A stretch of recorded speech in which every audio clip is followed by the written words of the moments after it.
Okay, let me see. All right, we are live. Welcome to episode. Which one is this? 697. Okay, you guys, pardon me. I pushed this back a few minutes. Well, not a few minutes, maybe like 30 or 45 minutes because, well, I was kind of game planning with Rael, which shit. I need to text him. I'll text him. Um, But in the midst of that, I had lunch and then I had a sinus attack. So if I sound a little nasally, it's literally because I've probably sneezed about a good 63 times in the last 30 minutes. Probably. I have to like give you a real honest estimate of how many times I've literally sneezed in the last 30 minutes. Like my head is like ringing. So I apologize for pushing this back, but geez. Oh my God. I'm still trying to catch my breath from sneezing so much. Oh, okay, wait. Holy shit. Hold on. Wait a minute. I didn't give you guys a proper introduction. This is episode 697 of the Black Brain Trust. This is the Sapio-Males Guide to the Galaxy. We're going to talk about body language. Um, wait a minute. I'm sorry, you guys. Wait a minute. Welcome, everyone. Boom. Okay, so I can do this here. There you go. And then we go. We're going to do 34. Okay. Alright, so I'll wait for a 34. And then let me do this. Let me go grab my phone and text Rael.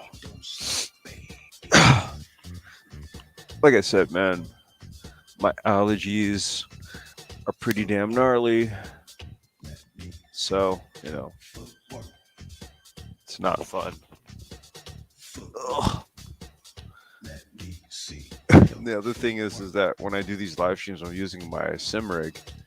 So I sit in my driving seat and you have to like kind of contour yourself into it. It's comfortable once you get into it, but it's kind of a pain in the ass to get into it. Hold on 1 second. Yo, we're live. Hold on, I'm just texting Ryle right now. All right, there we go. So the topic here, and we haven't received a 34 yet, so hopefully this sounds okay. Somebody will press 34, hopefully. So we're gonna talk 34. All right, cool. You're good, Toria. You're fine. 34. That's all we need to confirm. So body language. I'm gonna kind of give my take on it, but this is going to be one of those live streams where I'm gonna actually kind of trail Ryle on this one. But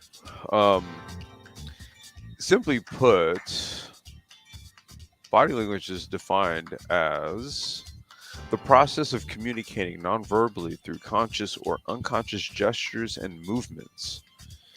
So there's a lot to unpack within that. Now, I'm trying to remember what. And I'm feeling like another sneeze is about to come on. I'm trying to remember what sparked this convo. I'm sorry, what sparked this topic, but it was a convo that Ryle and I were having, and we struck on something, right? And so he had a whole thing he wanted to go on with regards to that. You know what? Let me text him the link again in case he does not have it for whatever reason. Let's see here. Oops. Hold on 1 second, you guys. Sorry, this is my fault, man. I just sinus attack.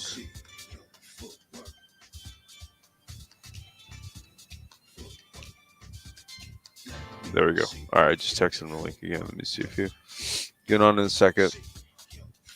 Oh, come on, nasal system or something. Act right. Okay. All right, so we got some 34s. We got Absalom Pianki in the house. What's going on? Welcome. Shango, Jay Gammon, welcome you guys. Toya, hey lady. Let me see. It said peace. Oh, hey JBA, what's going on, bro? How you doing, man? Said JBA, this is a much needed change of conversation in this space. Well, let me tell you something, man.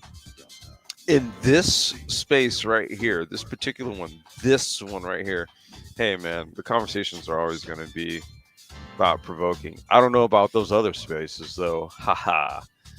But over here, shoot, shoot. You know, we keep it true. That's what we do. Um, all right. So let me go back to what I was saying here. Um, so yeah, body language became a point, um, a point in terms of a subject matter in our conversation, and we wanted to extrapolate on that further, because okay, I don't want to delve there. I don't want to bring up seven granules or none of the topics du jour. However, body language, in just in terms of social awareness and social intelligence, is very important. One, it kind of gives us an awareness to how our own postures and how we are carrying ourselves may be communicating something to someone else, and then in vice versa. When you encounter someone and um, maybe they are kind of maybe in a depressed disposition, jovial disposition, all these different things, depending on their mood and disposition, their body language will give off a certain communique, so to speak. So, and I'm just kind of giving you my take on it. Like I said, I'm waiting for Ryle to show up. Um, um, but in my view, um, body language is just as important as verbal communication, right? So, I come from the HR world, right? I spent some years in HR, and so like when I would interview people and stuff like that, right? If they had like slumped shoulders and stuff like that, and I had to kind of read them. And the reason why I say that is because maybe from a resume standpoint, when I look at their uh, their qualifications, like they exceed what I'm looking for. I really want to hire this person, but they come into interview and they're like super super super nervous, right? And the thing, I'm not judging them on whether they're nervous or not. Nervousness is a part of kind of what you encounter when you're doing the whole interview process, right? So for on my end, as a recruiter, hiring manager, um, I'm I'm like, okay, well, listen, there's just things I need to hit on in terms of what I need to know from you in terms of what this job requires. Now, per your resume, you seem to fit the qualifications. I don't want you to be nervous. So if I read their body language, then what I could do is respond to them in a way to make them more comfortable. And then that way I can get the proper information that I need to say, hey, listen, this candidate's actually a good person. A little bit nervous in the interview, but once I got him to get comfortable, we got a conversation going, and they told me about their experience and what they did over here and what they did over here and what they did over there. And I really think this is a good guy, right? So sometimes being able to read another person's body language is beneficial to you. Um, not only in those type of instances, like in terms of like professional situations or circumstances, but say like also in social situations. Um, you ever been in a place where there was a guy who might be acting a little bit erratic, or a woman that's acting a little bit erratic, and you could just kind of tell by how they're carrying themselves and how they're moving around. There he is. How they're moving around, that they may be in a disturbed disposition or a situation. And because of this, you then start to kind of read the environment and say, okay, this isn't based on how this guy's kind of moving and acting, his behavior, it's very erratic. Hmm, what's the closest exit? Right? I think we've all kind of been in those situations as well. So, body language communicates non-verbal cues to us about the people that we're engaging with and the people that are within our close proximity in our environment. And I've been joined by my co-host, Rael. Peace, bro. Yo, how's the sound, fam? It's perfect. Perfect? Mm-hmm. Okay. Now, I kind of gave my little treatise on this, right? However, this was your subject. This is your topic. So, me, I was just kind of giving my take on it, right? I gave it the HR spin, right? Oh, and shout out and salutes to Craig, the tech guy, for dropping through. What's going on, brother? Welcome, man. Peace. Um, I was kind of giving my spin, right? I said this was born out of a conversation that we had, right? It was tailed off of another, I think the previous live stream, but then body language stood out, right? So there was a lot that you had to elaborate on this. And I even said when we were talking, I said, look, I'm going to basically I'm going to trail you on this one. So I started to kind of give my take on it from like an HR position, right? Interviewing candidates, all that kind of stuff. Somebody comes in, they're super nervous, and I make them comfortable. Then their body language changes, right? Then I'm able to be more conversational with them and get the information out of them that I want to get out of them. And a lot of times it ended up in them getting the job, right? But what is your take on this in terms of body language, man? Where do you want to go with this? Well, I'm gonna just give some, introductory info, and then I'm gonna just limit it to the realm of dating and mating, because Mhm. obviously that's always a hot topic of discussion. But body language is spoken in all types of situations, whether it's educational settings, political settings, um, professional settings, as far as work and in business. Um, it's um, researchers have shown that we communicate more through body language than through verbal communication. Hmm. So, um, but it's something that most people don't really um, don't really know anything about. Um, Myself, I've always been a person that's been able to read people's body language, even when I was younger, even from a younger standpoint. Um, and it's one of the reasons why throughout the years, like I've not been liked by a lot of females because I've been able to read their body language very well, Hmm. and because it communicates more. If you're able to actually read body language effectively, you'll be able to actually um, even anticipate people's actions um, um, once you become spatially aware in terms of body language. So it's a very um, it's a very powerful thing to be able to read people's body language for sure. Um, and I just want to go into this just with a little introduction. Body language speaks louder than any words you can ever utter. Whether you're telling people that you love them, you're angry with them, or don't care less about them, your body movements reveal your thoughts, moods, and attitudes. Both consciously and subconsciously, your body tells observers what's really going on with you.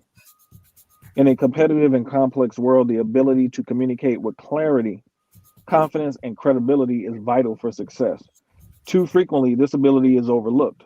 Sound reasoning, logical conclusions, and innovative solutions are rendered meaningless if they are not communicated in a way that persuades, motivates, and inspires the listener. All day, every day, your body is relaying messages about your attitude, your mood, and your general state of being. You can determine what messages you relay by the way you use your body. Hmm. Although body language began with our ancient ancestors and long before vocal sounds turned into sophisticated words, phrases, and paragraphs, only in the last 60 years or so has body language been seriously studied. During that time, people have come to appreciate the value of body language as a tool for enhancing interpersonal communication. Politicians, actors, and high profile individuals recognize the part that their bodies play in conveying their messages. Hmm. It's funny because I was just prefacing this by saying that, oftentimes I'd have to read the body language of a person that I would be interviewing for a job. They could Mm, be super qualified, even overly qualified, but then nervous at the same time. hmm. Right. And it was my job to make them comfortable in the interview process, right? So I got to read their body language, right? Slump shoulders, fidgety fingers, right? Right. Looking kind of like, no, just look at me. You're good. It's okay. Just, you're fine. You know what I mean? I got to get them to calm down a little bit, but these are all of these cues. Like, so for example, what do they call it with chicks? Because, we wanted to kind of center this around the dating and mating aspect of things, right? Mm, What do they call it? The resting bitch face. hmm. That's that's body language if there ever has been. Right. Right? That tells me a lot. It tells me not to approach you. Exactly. Right? Exactly. Nonverbal. You don't have to tell me anything. Your face Well, tells me.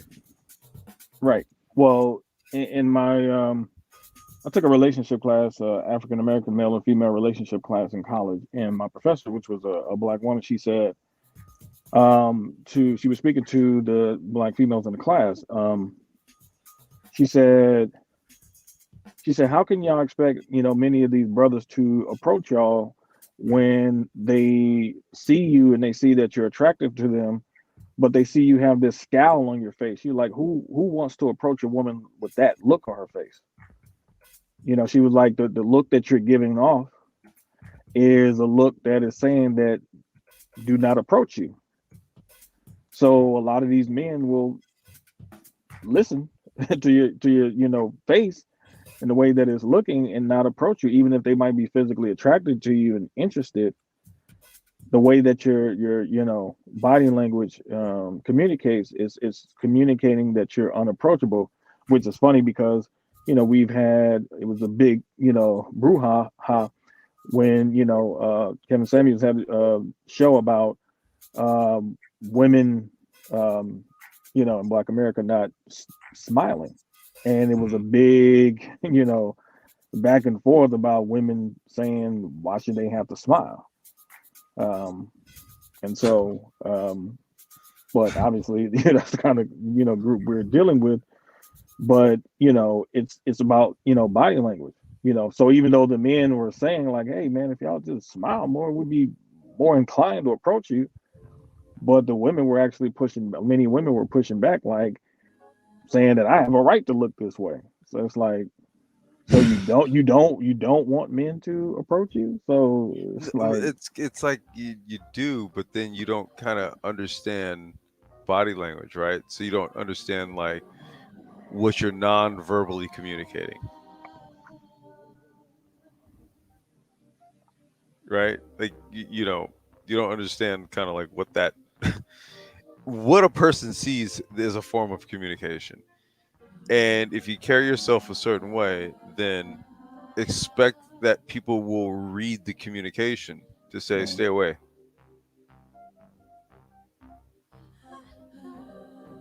right? right.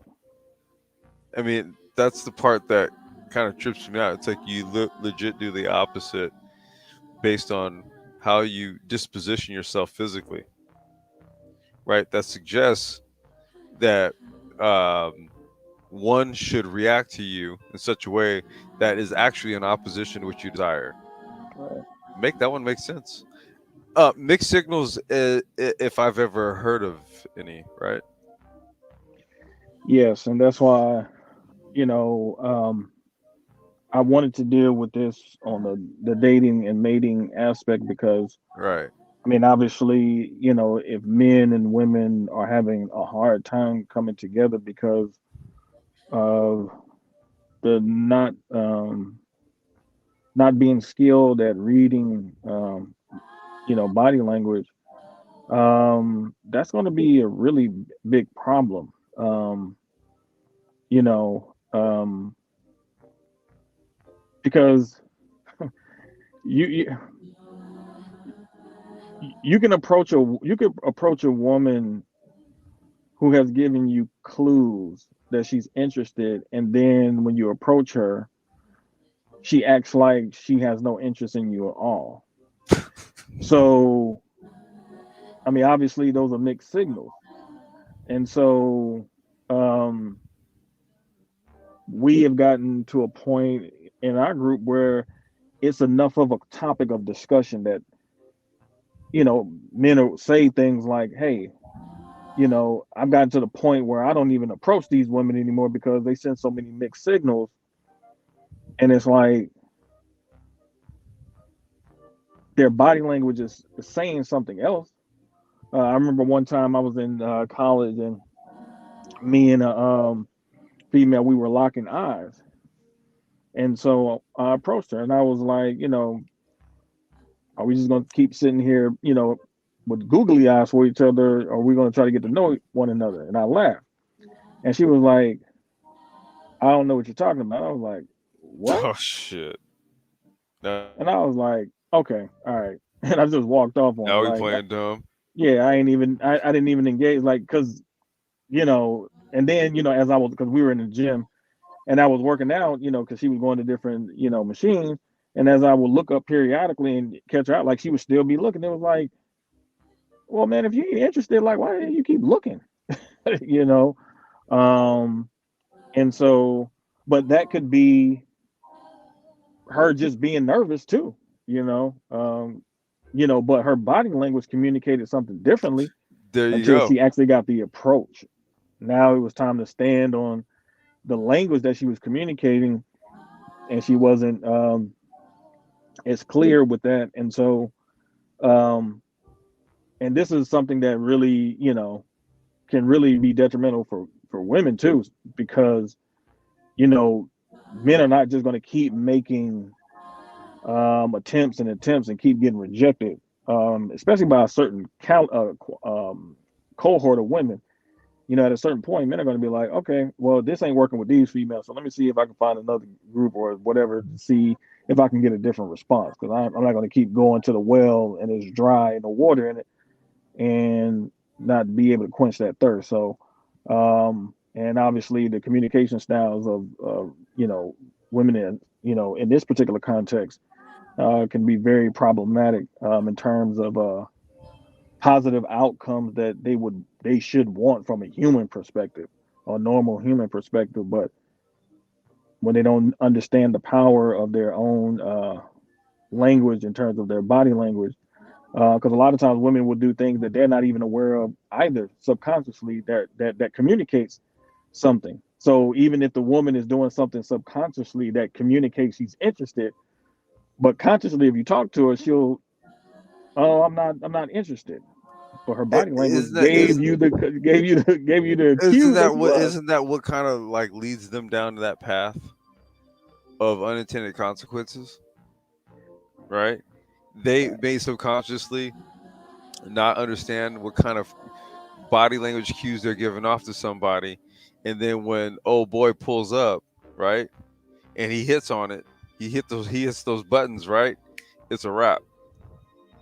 Next thing you right. know, it's like, oh well, you know, he was a narcissist and he was this and he was that. You didn't. Uh, You, mm, how did you attract that?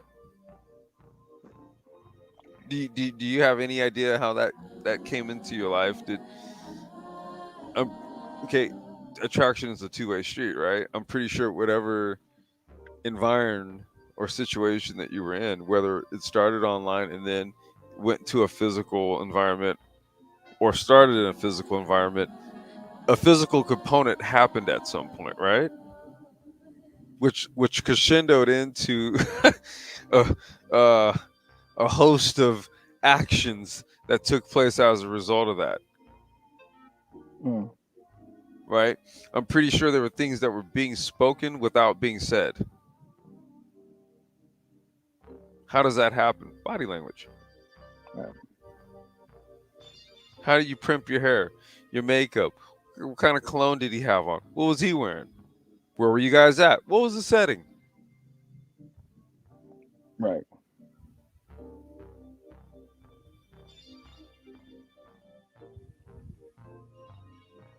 It's a very, that's the thing about life, man. It's very nuanced, and the thing about body language is very nuanced. That's what makes it's it can lead to a lot of confusion, but at the same time, it can lead to a lot of intrigue too, um, and a lot of playfulness that if it's the right setting and context can make it fun. um in a certain kind of cat and mouse type of experience between men and women. um Unfortunately, in this particular environment, with Me Too and stuff like that, like it just it doesn't allow for those type of situations to really be there in a way that could be really mutually beneficial to men and women, because men are so on pins and needles that they just don't even want to engage because they don't want to misread anything. um and even if women are sending signals, if men are not caring to pick up on the signal, that can make them feel rejected and unwanted, which, I mean, it doesn't work out for either one. It doesn't allow for normal human interaction between men and women that in previous times was, pretty normal type of thing.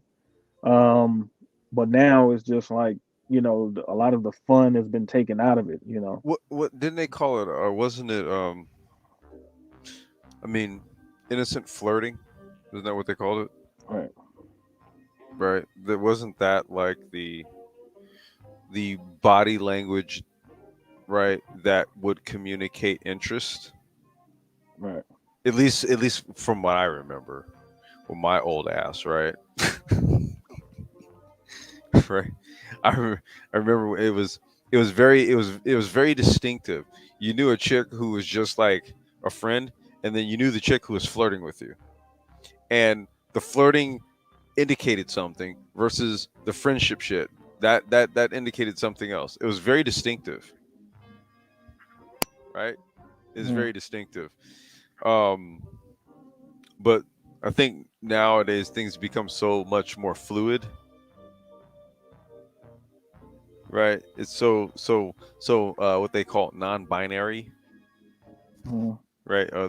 These new fandangled terms, um, that it's almost as if it's like you can say one thing and totally mean something else, regardless of whether you speak it verbally or if your body language suggests otherwise. You could have a chick that completely is flirty, all flirty with you and shit, right? And then turn around Mm-hmm. and me too you at the same damn time, Mm-hmm.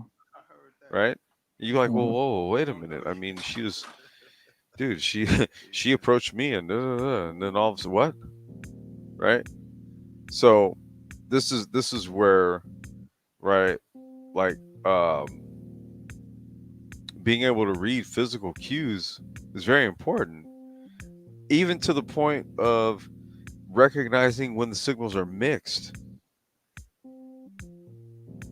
Somebody might just kind of be giving you the flirty eyes and all that, but they just want you to buy them a drink or two or 10. Mm-hmm. and nothing more, right? How do you recognize that person as somebody versus somebody who's genuinely looking to like interest you, right? Do they completely turn their shoulders towards you? Do they lean in towards you when they speak, Right. right? Is their voice heightened when they're speaking to you, right? Do again fidgety, touching hair, Mm-hmm. fingers, right? Kind of touching the fingers. See stuff like that. Those are subconscious cues when it's genuine, right? Versus the fake shit, right? The Instagram, Mm-hmm. TikTok bullshit, Well, and I the want to. the game guru and the game coach bullshit, right? That's Right. basically just posturing and peacocking.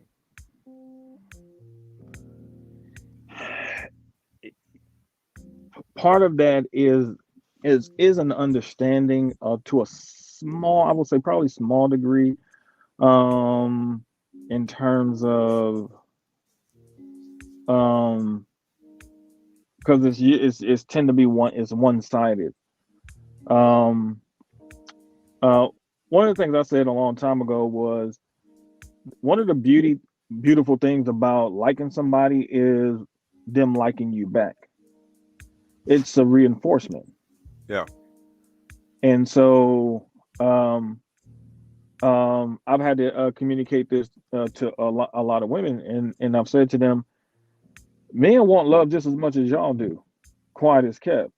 Like, don't think that we these just brutes out here. We not looking for love. Like, yo, go back to some of Tupac's raps. Like, he was talking about love. You know what I'm saying? Like, it's not like he wasn't looking for it.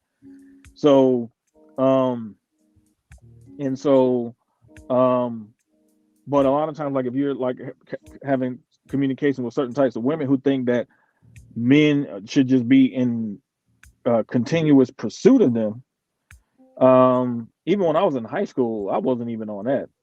I would tell chicks straight up, like, look, I'm not going to chase you.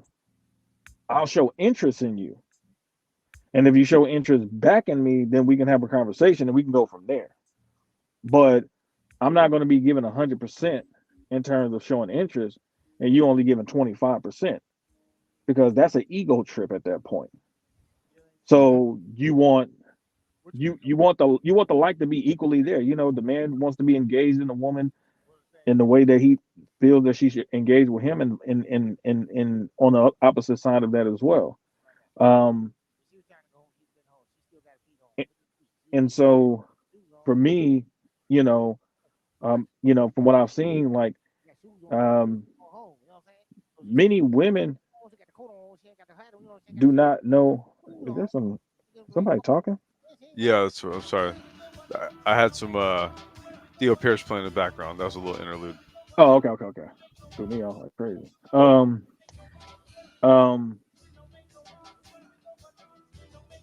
the problem is that there are so many women who haven't been taught how to effectively communicate with men. So, um, because they don't know how to communicate, they don't communicate, which actually communicates to men that they're not interested. And so I remember I've had females who would say, instead of saying, "Hey, I miss you and I was thinking about you and I wanted to just text you and see how you were doing," instead of them saying something like that, they will text and say, "Why haven't I heard from you?" And then what they don't realize is that that automatically puts a man on the defensive. I mean, And instead of and that's an interesting question, isn't it? right, because and then and Why then and haven't then I when heard from you? yeah, and then when you come back and say, "Well, you got a phone just like I do. Why don't you use it?" Well, No, or you say because you haven't called me. right. So what I'm saying is that, but they don't realize is in the same time that you took to write that message that put the man on the defensive, You you could could have easily just just have said, "Hey, I missed you. How you been?" right, like, hey, what's going on? I haven't heard from you in a while. Just But if you checking think, in. but if you think that the man is supposed to chase you, and you don't, and he's not chasing you, and then you don't communicate with him and show that you're interested in him as much as he might be interested in you, then because the man wants to be affirmed too. So if you're not going to affirm him in that way, then what you're communicating to him is that you're not interested in him. Your non-communication is still communicating your lack of interest. But in a lot of these women's mind, because in their mind, because I've heard many women say they think that a man is supposed to chase them. I remember I was in college and I dealt with this one chick, and we were talking. She was Ghanaian, and we were talking, and she was like, she's like, well, I feel if a man really likes you, and he's really interested in you, then he'll chase behind you. And I looked her dead in her face and I said, well, based on that definition, I ain't never chased you around. I said, so what is that communicating to you? What did she say? And she just got quiet. And so, because when we first met, she actually approached me. I used to see her around, and she had the features I like. I mean, she was dark, beautiful, had natural hair. She had the braids, and she was fly, had nice eyes, nice lips. I mean, body was banging. I mean, she was tight. I mean, she was like, I like them. And we was just lock eyes a lot. And so then one day she just came out of the blue and was just like, she like, excuse me, what's your name? Told her my name. She was like, I just want to let you know. She was like, man, you're just one of the most well-dressed men on this campus. She's like, every time I see you, you all got a nice haircut. You always smelling good. You always looking good. And I just wanted to, just let you know, like, you really look good. And from there, we started talking. So, you know, but she was one of those females that was seeking that kind of attention, a man chasing her, because she wanted that ego boost instead of actually having a man generally like her. Because if a man generally likes you based on what your personality is, then you don't have to worry about him chasing you. He's going to give you the attention that he wants to give you because he's interested, not just because he's interested in you sexually. Because once the sex is over, if he don't like your personality, he ain't gonna want to be around you anyway like that. Well, So but aren't these things reciprocal, right? That's the thing. It's funny when always hear this stuff, dude. I just kind of sit back and I just shrug my shoulders and laugh, and I go, "Poor little silly woman. You don't understand how this works, do you?" Because the way it actually works, if it's to work properly, is that energy, that attention, right, is reciprocal. If there's a biofeedback that happens, mhm. typically through things like conversation, for example, right? It's not like there is no chasing, quote unquote, in that regard, is there? No. How am I if I'm literally having a dialogue with someone and we're willingly engaged in conversation and we're like literally into it, so much so to the point we're like ignorant of the time. Who's chasing who at that point? Go ahead, dude. Um, Chase. What are we talking about here? Are we still in kindergarten or in first grade when you used to chase the girl around like the schoolyard? Is that what we're talking about? Or are we grown up at this point? What are we doing? What's going on? you have it's funny just how the interaction between men and women are because um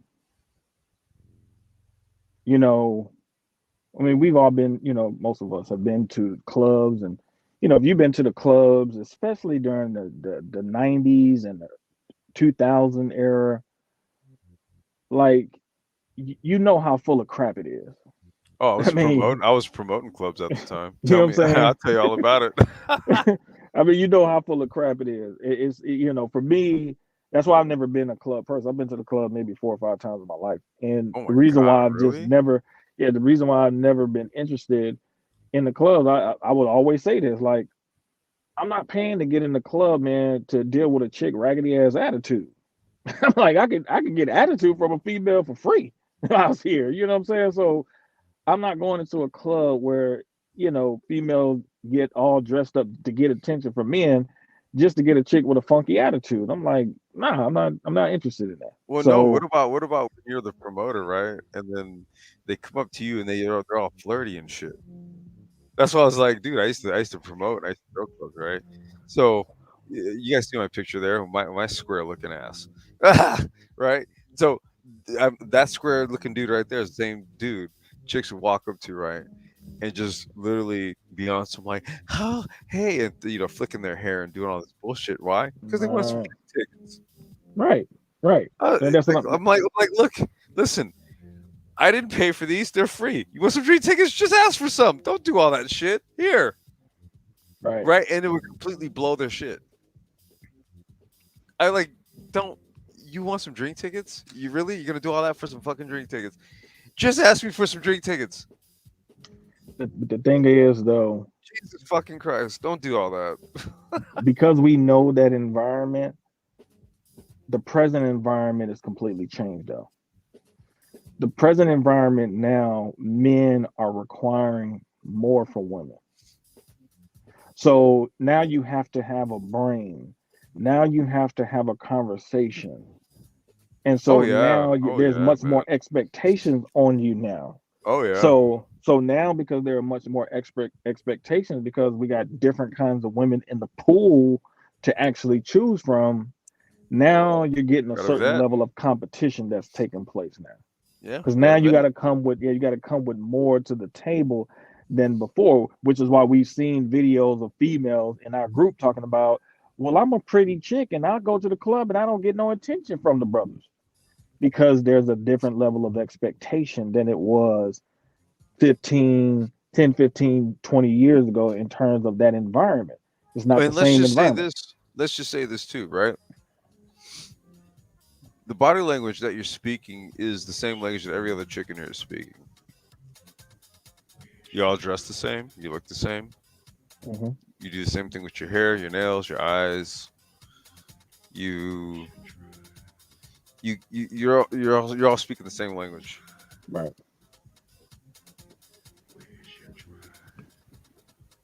right. That's the point. That's the point. And you know, um, it leads to a fierce level of competition because you have to bring that skill set to bear to what a lot of women don't realize with men is that, and I think this is why it's so complicated for women. Men are actually so easy. Like we're so easy. Like we don't require as much as what they think men require. Um, and but the very thing that men require from women, for many women, because they've been conditioned to be more ego driven, they want the ego stuff to boost their ego instead of actually having the real genuine connection that is actually the much more fulfilling part of it. It's not boosting the ego, it's giving you what you actually really truly need. You know what I'm saying? And so, but because that's why so many women are out here constantly on social media trying to get attention through the pics and stuff like that. Because they're constantly looking for the ego boost, the ego boost, the ego boost. It's a drug. It's a drug. And what they're communicating, and even the pictures up, that's a form of It's body language. communication. It's It's body it's language. imagery. It's imagery. I'm You're not I'm not telling. hearing anything. You're showing me. Right. So you're telling the story of what kind of woman you are. I used to say Yes. this all the time, like, Yes. especially, when Facebook had got really kind of popular with, I think, within like 5 years, I was like, all you got to do is look at a chick's profile pictures on Facebook. I was like, you could pretty much tell what kind of woman she is. All you got to do is just look at the pictures because it was literally telling the story of what kind of woman this particular female is. And so, you know, Pictures are worth a thousand words, right. as they So say. So then you get this phenomenon of these dudes is all in my DMs and these dudes is thirsty. They're not thirsty. They're coming at you because you're a bloody You're steak, communicating something whether you right? know it or not. Right. You know what I'm saying? You're a bloody steak, and Shit. you're in a lion's den full of hungry lions. They're trying to eat. Like that's what it is. So, but you because you don't understand the power of communicating on a body language level from a female perspective, you're thinking it's more of an ego thing. These dudes are just trying to smash, you know. So it's primal for them. And so, but you're going to attract a certain caliber of dude when you do that. You're going to attract the dude. You're not going to attract the dude that's a doctor that wants to is looking for marriage in the family. Like that's not the guy you're going to get. You're going to get the dudes who just want to smash and dash. That's what it is. Or you're Because gonna they or know you're you're gonna sexually available, but they know that long term you're not going to be available like that. or you're just gonna attract a doctor that's gonna want to smash it. That too. Well, this is the thing. This is the part where once again, dude, we kind of when I say we, it's a colloquial we. Don't understand exactly sometimes what it is that we physically project, i.e., our body language, versus what it is that we verbally say in terms of our internal desires. Mhm. See, internal desires are very hard to communicate through simple body language, right? What body language uh, communicates is your state of being at that moment in relation to others around you. But then there are the thoughts and the things in your head, right? Through conversation can be extrapolated out where Mhm. somebody tells you about ideas and thoughts and opinions and stuff like that. Those are things that you can communicate largely through like makeup or, dress or something like that. Right? Mhm. That's why we wanted to kind of sort of isolate body language as a subject matter because here's another angle or another aspect to all of this, right? What Mhm. takes place in like the social media space, right? Mhm. Is particularly like on YouTube, panels, stuff like that. Mhm. It's you hear the conversations, you hear it. You can also maybe envision people, especially when they're getting all animated, yelling, all that stuff. You can envision maybe kind of like how they're animated, how their body's moving. Like you can sort of imagine it, but it's not something that's up close in your face visual, right? You can have somebody that can just be talking to be completely sensationalist, but behind the camera, right, or behind the computer screen, they're sitting over here giggling and laughing, like, look at I'm totally like egging them on, I'm pissing them off. You would never Right. know. Right. Right. You know what I mean? Mhm. So body language is important in the sense that when it comes to face and face encounters, it tells you more about a person before they open their mouth. Right. That's what I want to go into. This first part is dealing with attracting someone's attention. Um, and I just want to go through this because I just this sets the stage for the interaction between men and women. And what we're going to find out is there's some very interesting things that take place from a woman's perspective when women are interested in men. Watch a person in the company of someone he or she finds attractive and see what happens. The stomach gets pulled in, whether it needs to be or not. Slumping is exchanged for an upright stance. Displays of health and vitality are conveyed through a lively walk.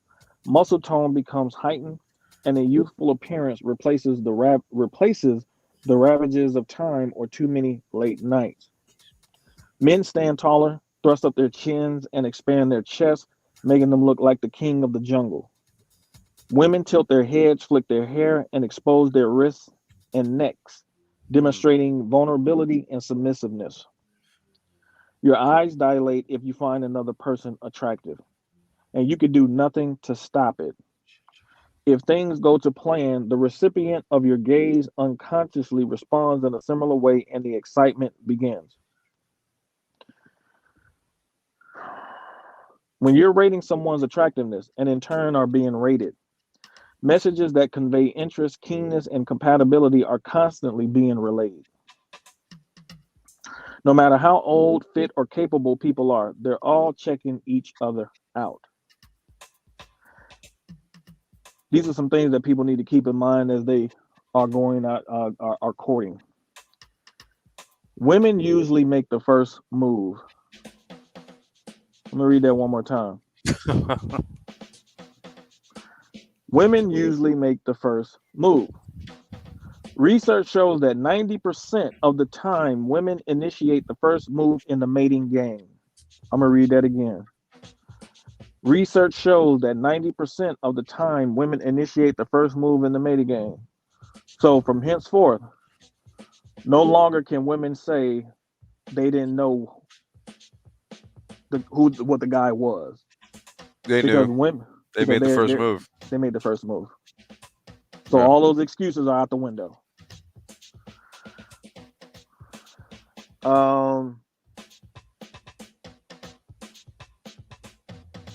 There are women who think that, oh no, women make the first move. No, that's not true. Women go for it. Men simply respond. So remember when you were talking, I said, how you going to run game on a woman who has already chosen you? You can't. That's why I was speaking from this perspective, because Mhm. you can't run game on a woman who has already chose you. She's made the first move. Women send out a series of subtle movements to the man she's lined up in her sights. If she's good at it, the man thinks that he's taking the lead, although in fact he's just dancing to her tune. Let me read that again. So this is about to get good right here, bro. This is about to get good right here, bro.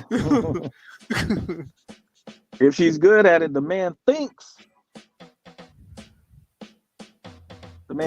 that he's taking the lead, although in fact he's just dancing to her tune. If a woman is to succeed in the ritual, she has to count on the man to decode the signals she sends out. Choosing signals. She must then respond to the signs he sends back in a way that gives him the green light to move to the next stage. For a man to succeed in this game, he has to be able to read the signals correctly. What book are you reading from, bro? It's research, baby. 2, men aren't very good at reading the signals properly. Men tend to misinterpret friendly behavior for sexual interest because men have 10 to 20 times more testosterone than women. Availability counts more than beauty. Men pursue a woman who may not be the most sexually attractive as long as she gives off availability signals. A beautiful woman with all the right physical attributes is left on the shelf if she doesn't appear to be interested. In a contest between looks and signals, signals win hands down. I'm so gorgeous. Why is it that I'm so single? That's the reason. Oh my god! Like you're so beautiful. Like why is it that you're so single?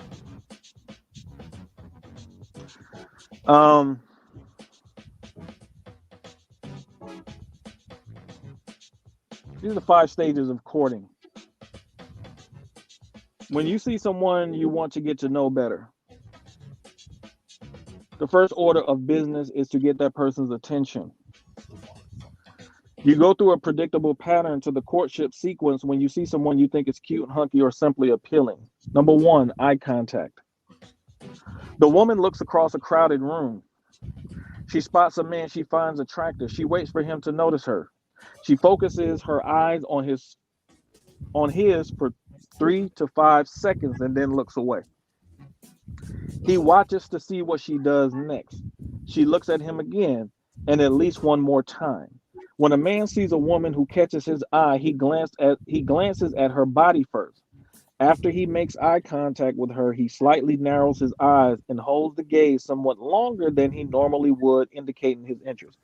Now, this is very interesting because I remember when I went to Clark, I pulled a chick like this. Um, and she was from Chicago, and um, I looked at her, she looked at me, I smiled, and I looked away. And then she was talking to her friend. She looked at me kind of like, okay, it was kind of weird. And then when she looked back up again the second time, I was just looking at her, and she kind of leaned her head back like on some like kind of like what you looking at, like, but it wasn't like disrespectful. She was just like, and then I was like, I went back to eating my food, and then she looked back up again. I was looking at her again, and she just threw her hands up, and then she was like, "Come here." And so I went to a table, and we started talking, and she was like, like, "What's up? Like, what you?"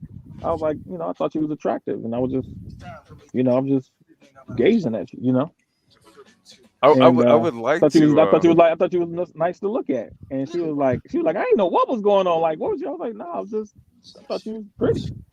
Yeah, And then just from that interaction, we started talking, and ended up getting a number, obviously, and that's what it was. But just off the eye contact, it was just, it unsettled her, but it intrigued her too. She was intrigued. She was curious, like, yo, what's up? Like, and just off the eye contact, we made that connection like that.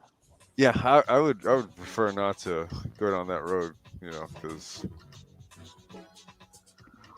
could be people listening. uh, uh, uh, yeah, I'd rather not. Yeah, number two, go ahead. smile. The woman flashes a fleeting smile or two. This is a hint of a smile with a promise of things to come rather than a toothy grin. Wait, what was it? What? What was it? What kind of smile? Um, it's the woman flashes a fleeting smile or two. Fleeting Fleeting, smile. yes. Okay. It's important that the man responds to this signal, or else the woman will think that he's not interested and will move her sights. A man establishes eye contact with a woman and lifts his chin slightly as he smiles, inviting her to engage with him. That's what I was doing. Number three, preen. The muscles of both men and women become slightly tense. Her posture straightens, accentuating her physical attributes. If seated, she crosses her legs to show them off. If she's standing, she shifts her hips and tilts her head to expose her neck. She plays with her hair, runs her Sure. tongue over her Yeah. lips, and adjusts her clothes and jewelry. A man may straighten his stance, pulling his stomach, push out his chest, adjust his clothes, and touch his hair. Both point their bodies toward one another. Basically, a sign of showing their best selves, right? Presenting my best self to you, and vice versa. Number four, talk. The man walks over to the woman, making it look as though he's the initiator, and gives her a few chat up lines. Having given him permission to approach by the signals she sent through her body language, a woman then waits for the man to begin the conversation. Actually, initiating a conversation can be a minefield. Here are a couple of tips to help you navigate it safely. If you misread the signal and sense that the approach is going to land you where you'd rather not be, pretend that you just want to ask the other person about unrelated subjects. You may sound a bit of an idiot, but at least you aren't given a brusque brush off in response to a clumsy pass. If after a few minutes of speaking with a woman she yawns, frowns, or sneers, you can count on the fact that she's not interested. If she crosses her arms, puts her hands in her pockets, and avoids your gaze, you may as well walk away. Five, touch. If a woman if a woman's still interested, she'll seek an opportunity to lightly touch the man's Touch you. arm Yes, accidentally on man. purpose or with a genuine reason. If both people are happy with the touching process, they'll increase the amount. An easy way to move to the touching stage is by shaking hands. Touching a person's hand is more intimate than touching an arm. In my younger days, when I would meet a chick, when I would shake her hand, I wouldn't let the hand go. I would keep holding it. Oh, you pull the player move. I would just keep holding and talk to her, and just be talking to her in the eyes, and just lightly kind of rub my thumb across the top part of her hand. Man, it would work to perfection. It would work to perfection. This I I want to say things, but you know for obvious reasons I shouldn't. Anyway, go ahead. um, Before I move to the next section, I want to read this small little part right here.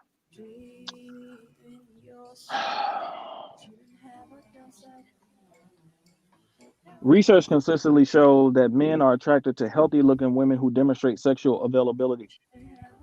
Both men and women want someone with an athletic body. Men see this as a sign of good health and an ability to provide him with progeny. Women see this as a sign of power, signaling the ability to provide for her. Men are drawn to women with childlike faces, including doe eyes, petite nose, bee stung lips, and full cheeks. These facial characteristics elicit fatherly protective emotions in men. In men. Women prefer men with mature faces that show they have the ability to protect and defend. Strong jaws, large I was brows, gonna say the jawline, right? and a prominent nose appeal to women. The good news for women is that although good looks may initially give a woman a slight edge over her competitors, women don't have to be natural beauties to attract a man. Primarily, they need to display the signals of possible availability. Although it might take surgery to create a tilted nose or a rosebud mouth, and you can't always count on the results being what you hope for, all a woman has to do to signal her availability is find out and practice the signals. Granted, some women may be disturbed, if not appalled, to know that modern men are initially more attracted to a woman based on her looks and her sensuality than on her ability to discuss world affairs, balance a checkbook, play the piano, or stuff a turkey. I'm a But modern, PhD. but modern research concurs. But modern research concurs with what painters, poets, and writers have been telling us for thousands of years. A woman's ability to sexually satisfy a man appeals more to him than any family trust fund or intellectual capabilities she may possess. I mean, listen. Um. Oh goddamn. Jesus Christ. Should I respond to that one? That was a lot. Because um well fuck it. Uh listen, my wife was able to assuage both, right? That sort of nurturing motherly component that I wanted in a woman that I was going to have a child with, right? Mm, But then in order to have a child, you have to do what? Have sex, right?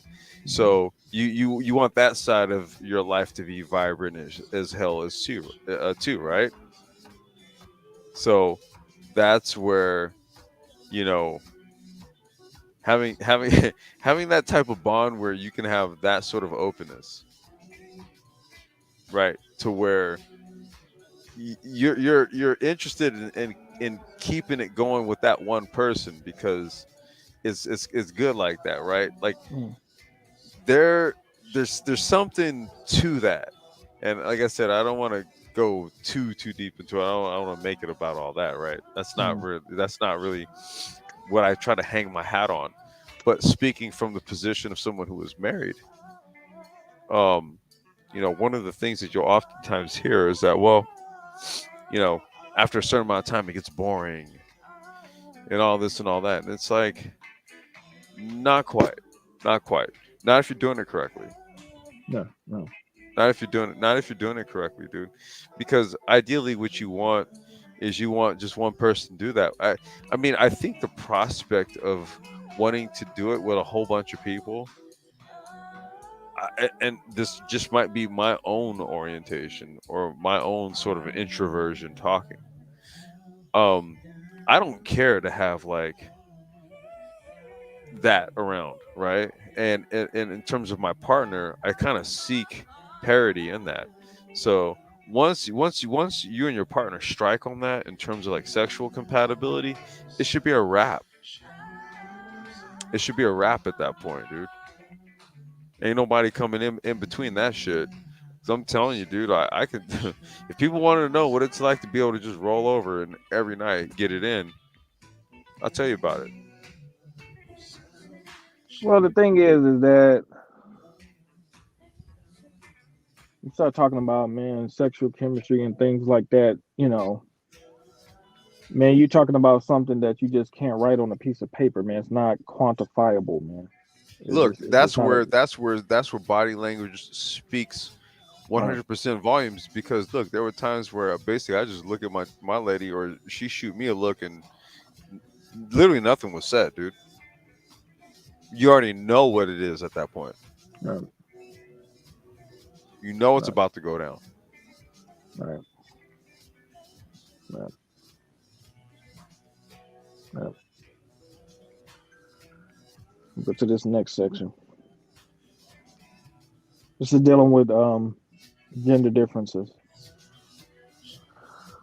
Um, People who want to attract the attention of the opposite sex emphasize their gender to make themselves sexually attractive and appealing. Women pout, arch their backs, and lean forward, bringing their arms close to their bodies to push their breasts together to create a deep and appealing cleavage. Men stand tall, expand their chests, and hook their thumbs over their waistbands or into their trouser pockets, with their fingers exposed to subtly point toward their nether regions. Unless you want to be perceived as a hot toddy or aggressively on the make, keep your gestures muted in the early stages of the courtship process. Otherwise, you may find your signs of possible interest being interpreted as signals of immediate availability. The way you walk reveals your interests. Both men and women take on youthful characteristics when seeking the other's attention. They create the impression that they have an unlimited source of energy by the way they vigorously bounce along. Unlimited energy can be very sexy because it indicates the promise of being a tireless mate in bed. A woman rolls her hips and swings her arms further back, exposing her soft and supple flesh. Because women have wider hips than men, as well as a wider crotch gap between their legs, they are able to walk with a rolling motion that draws attention to the pelvic area. Men, being built differently, can't emulate this walk and find the difference sexually appealing. Advertisers regularly use this rolling gesture in their campaigns to sell their products. Women want to be like the model, and men want to have her. Either way creates increased product awareness, which is all the advertiser cares about.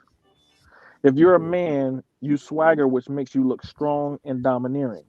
You swing your arms across your body, elbows bent, hands at waist, and turn your arms inward, showing just how manly you are. Um, this is dealing with um,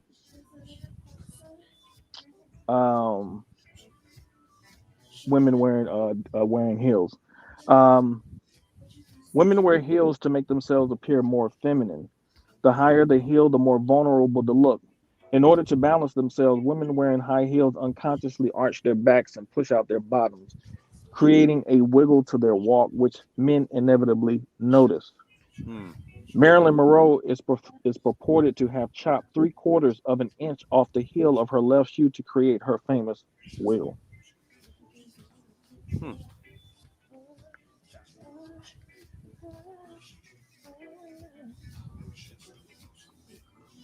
Anything you want to say? Unless, well, I'll keep going. No, no, I'm soaking it up right now. Okay. Um, Men adopt dominant positions by sitting with their legs apart and their arms open to show they need lots of space for their frames to fit into. They shift their bodies, change their positions, and use their hands frequently to emphasize what they're saying. Women accentuate their femininity by moving slowly and pulling their gestures toward themselves. They give the appearance of needing less space, not more. Submissive gestures like tilting their heads, crossing their ankles and legs, as well as touching their hair and face indicate that they're ready, willing, and able.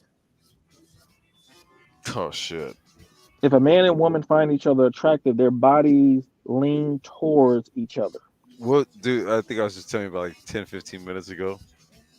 Yeah. Yeah. The clothes you wear and the way you wear them advertise your sexual availability. I'm going to read that one more Uh time oh. for the lady folk. For the The women, for the women folk. the clothes you wear and the way you wear them advertise your sexual availability. How much You of your don't body? say. You How much? don't say. How much of your body you show and which parts are on display, as well as your facial expressions, also send signals as to your attraction and willingness to move forward. Wait, you mean Fake. like tits? You mean like tits tooted up and the duck lips and the Mhm, filters and the? You mean all that? That type of stuff? mhm. Oh, okay. Facial expressions. Women use lively and animated facial expressions demonstrating interest, vitality, and energy. Men's expressions are more controlled, reflecting their dominance, restraint, and power. Clothing. In addition to protecting you from the elements, your choice of clothing signals what you want to reveal about yourself. In response, people make assumptions about you based on what you wear. Clothes that draw attention to your sexuality indicate that you're prepared to be noticed. Low slung or tight jeans draw the eye to the wearer's genitalia, whereas tight fitting tops enhance the chest. Hey, Ryle, real quick. Shonda is asking about the book that you're reading from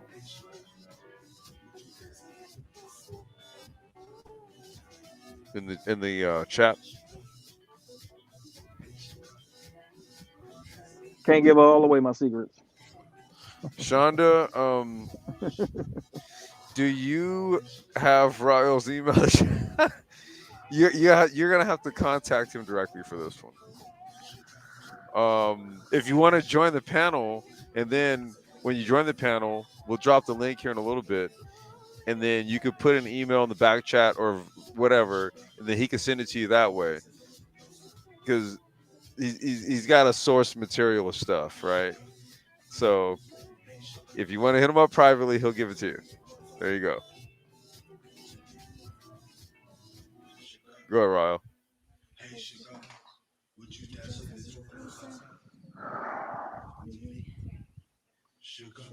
This is showing that you're free. Having established that you're interested in the other person, it's time for you to show that you're available. Some of the gestures you use are studied and deliberate, others are completely unconscious. They all have the effect of showing that you're in place and ready to go. Although men and women use the same basic preening gestures like touching their hair, smoothing their clothes, pointing their bodies in the other's direction, and increasing eye contact, some subtle differences are worth noting. Unlike most of the mammal population, where the males are in charge of sexual advertising, in the world of humans, women usually take the lead. I'm going to say that one more time. Mm-mm. Unlike most of the mammal population, where the males are in charge of sexual advertising, in the world of humans, women usually take the lead. So no more talking about it's the guy's fault. It's not the guy's fault that you opened up your legs and you sent the first choosing signals. It's on you. I mean, that was the signal you gave. Like Now, like the legs open and sort of like the proverbial finger point, like down into right, the nether region. right. Yeah. They use clothes, hairstyles, makeup, and fragrance to advertise their femininity, whether a conscious choice or not. An interested and available woman sends out signals designed to lure a man into her fold.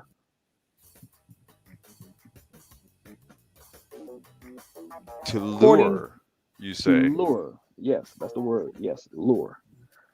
Courting gestures of women. The list of female sexual behaviors is long and moves right down her body from her head to the tips of her toes. Tossing your head and flicking your hair. When a woman sees a man she finds attractive, she unconsciously tosses her head or runs her fingers through her hair.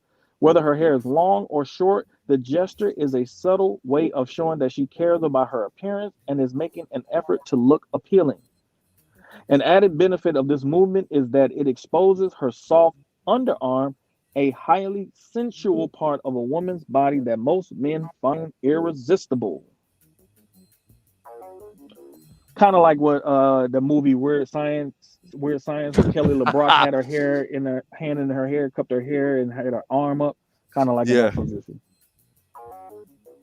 That used to be my shit too. I love that movie. Man, she was Well, fine. hold on. He said he can keep his select sources. He usually names his sources. That's why I asked for Raul.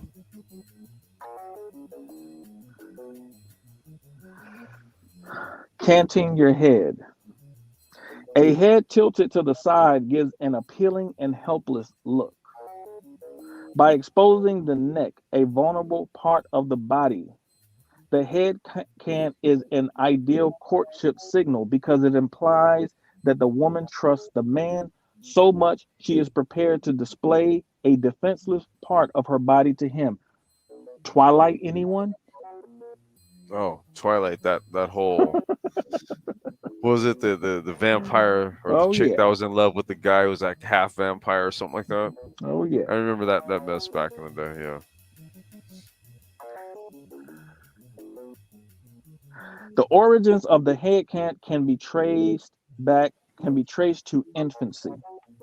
A baby rests its head on the parent's shoulder when being comforted. The head cant is a stylized version of the infant's gesture and unconsciously sends out an appeal for protection. Without knowing why, men feel a sudden surge of compassion, probably because the woman looks so vulnerable and helpless when she adopts this pose. This body language shit is deep, y'all. Mm. It is deep. Showing your neck. A woman uses two ways to expose her neck to make herself look appealing. In one, she raises her chin slightly. In the other, she turns her head so the man can get a clear view of her neck. Either way, by showing her soft skin on a vulnerable part of her body, she makes herself look helpless and sexy. Remember, dude. This shit used to be cringe, bro. Remember, like hickeys were a thing back in the day. Yeah, right, yep. Ugh. Dude, I used to cringe when I used to see chicks with hickeys, dude. Like they would come to school Monday and they'd have like a hickey on their neck, and I'd be like, "Yuck!" The motherfucker would just suck it on your neck. Ugh. I haven't Oh seen man. that shit in so long, but dude, I used to like damn near throw up when I see chicks with hickeys, bro. And I remember my brother used to, my older brother, man, rest in peace to him. This nigga used to have like chicks give him hickeys and shit. I was like, man, what the fuck? What the fuck? Yuck. Yeah, the neck though. The neck is a thing, and I think the whole the vampire, that whole thing, dude, is I don't. Okay, I'm getting queasy in a manly way. Never mind. Go ahead, dude. Either way, by showing her soft skin on a vulnerable part of her body, she makes herself look helpless and sexy. A lethal combination no hot blooded male can resist. Dipping the head. One way a woman can make her eyes seem bigger and herself seem smaller is to lower her head when she's looking up at her lover. The result is that she looks vulnerable and in need of protection. Women also lower their heads when they're flirting with a man because it's a sign of submission. Pouting and wetting your lips.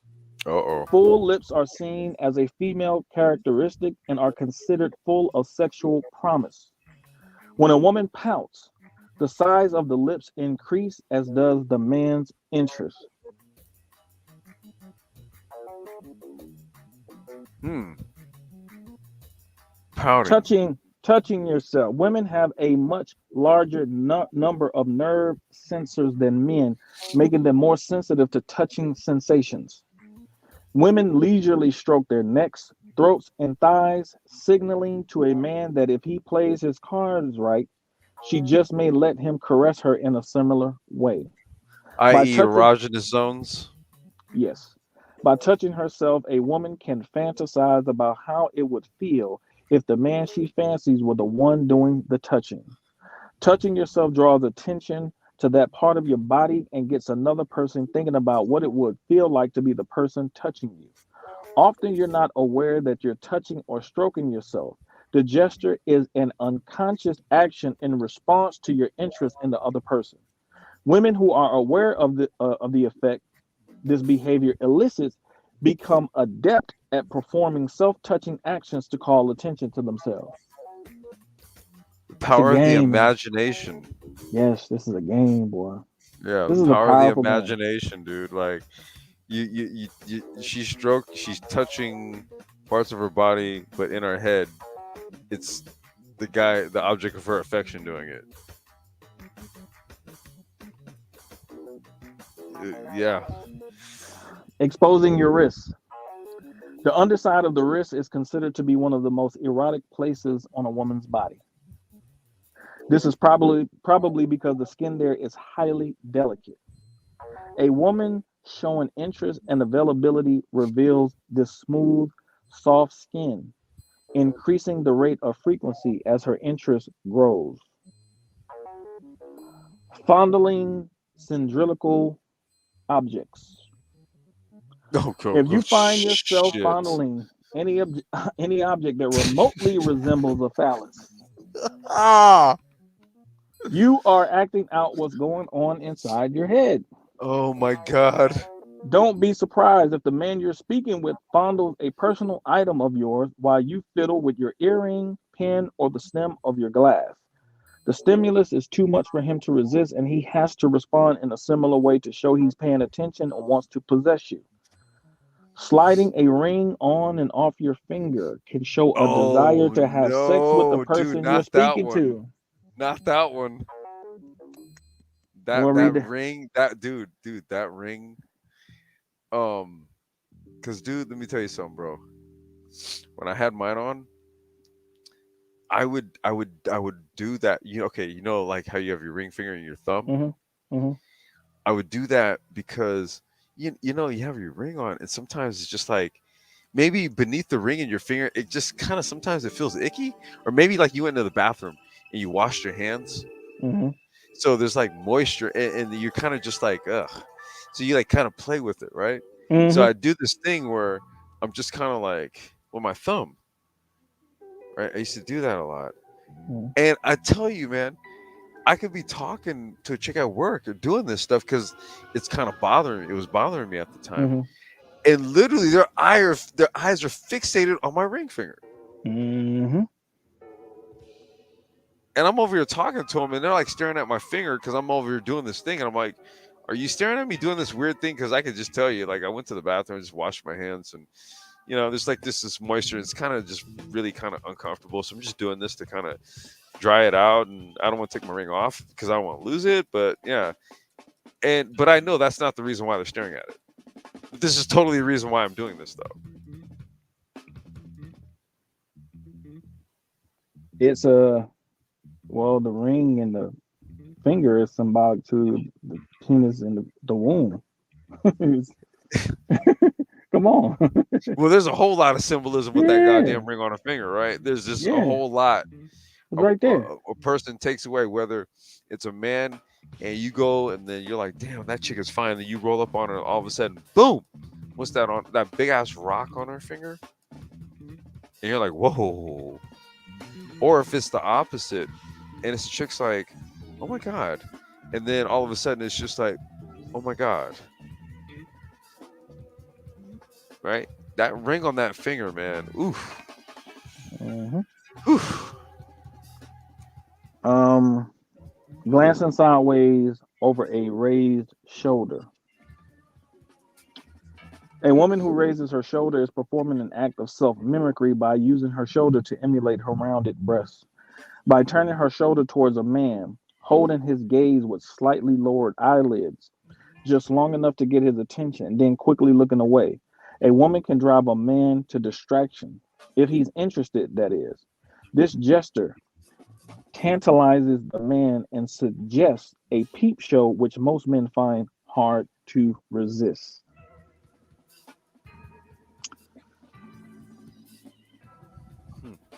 Um, this is dealing with women wearing lipstick. Oh God. Told you, man. I told you, bro. We were gonna go deep Oh today. God. I told you we were gonna go deep today. This is gonna be one of the most epic ones. A woman's labia are in proportion to the thickness of her facial lips. According to zoologist Desmond Morris, women self-mimic their outer genital lips by making their facial lips wet by licking them or using lip gloss, thus creating a sexual invitation. Get the fuck out of here. I told you we was gonna go deep today, bro. Get That's the fuck. why I told you I wanted to make sure I was ready for it. I told you. Ah! I told you. Oh no. See, they ain't, see, they can't use these Oh excuses as on the men no. and hey, get the guys in line and y'all need to check these guys. Nah, Oh shit. we ain't doing that. Oh no. When a woman is sexually aroused, her lips, breasts, and genitals enlarge and become redder as blood flows into them. The use of lipstick dates back 4,000 years to the time of Egyptians. Women would paint their lips to mimic their sexually aroused and reddened genitalia. Modern research shows that when men look at photographs of women wearing different lipstick colors, they are consistently drawn to the bright reds, which they describe as the most attractive and sensual.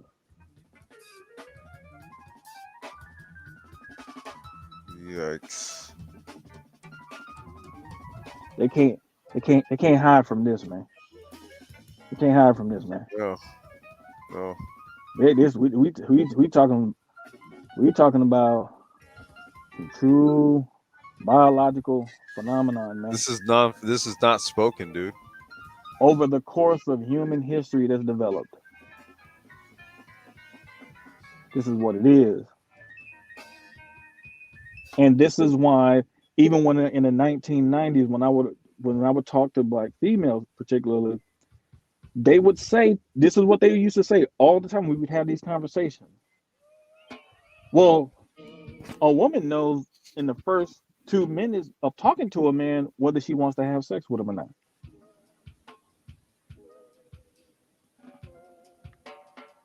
We say it all the time.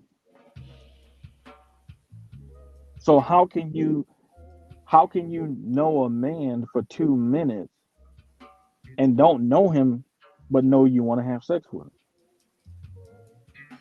No, because you that's what you wanted to do.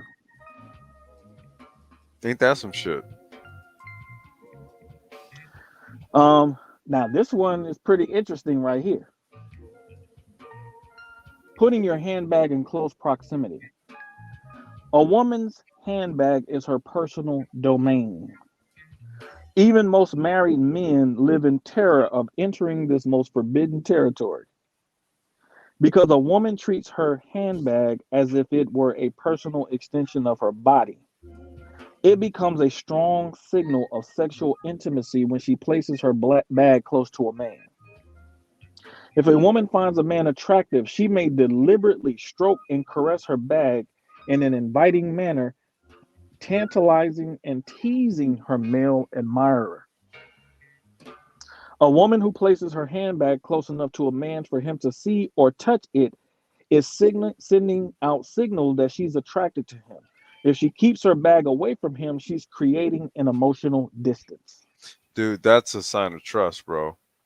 Because I'm gonna tell you right now, this is just from my own experience being married. Like when like, and this is just something that I was just raised to do, right? You don't go into a woman's purse. Mm-hmm. So my wife, if wifey wanted me to get something out of her purse, I would get her purse and give it to her. Right. Right. But it's Yeah. just the mere fact that she's like, "Can you go get it out of my purse?" And then I No. give her purse. You give it to me. Yep. Yep. Pointing your knee in his direction. Watch the direction a woman's knee points when she sits with one leg tucked under the other. If a man is at the end of the sight line, you can bet she finds him interesting. From this relaxed position, she's able to flash a bit of thigh and gain her target's attention. Dangling a shoe. If a woman is sitting with a man and dangles a shoe off the end of her foot, she's sending out the message that she's relaxed and comfortable in his company. You don't see that often. In addition, the foot acts like a phallus as it thrusts itself in and out of her shoe. Dude, Many men become unsettled by this gesture and they don't know why. dude, that used to be a thing I used to see a lot Mhm. back in like the 90s and shit when women would do that. I, you know what? Now that you say that, and this is kind of cringe a little bit, I remember an English teacher that used to do that shit in class. Mm. I don't know if there was some motherfucker. Hey, bro. Now that you bring it up, dude, I'm not gonna. I'm trying to remember her name, but I remember we used to it was a AP English class, and she would sit in the front of the class. We were all at our desks, and it was kind of like this auditorium type of setting, right? And she would literally like have her foot like the shoe hanging off the foot, like you said, and she would just be calling on the dudes to read shit. Very weird now that I think back. But dude, that was like one of those things where I used to see that like all the time. I had an English teacher that used to do that shit, have the shoe hanging off the foot, and just doing that whole sort of like it was like this sort of chair wiggle thing, and the shoe was just kind of hang off her foot. Mm-hmm.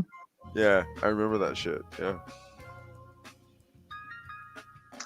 If you want to test a woman's comfort level as she swings her dangling shoe off her pedicured toes, say or do something that unsettles her or makes her anxious and observe how quickly that shoe goes back on her foot.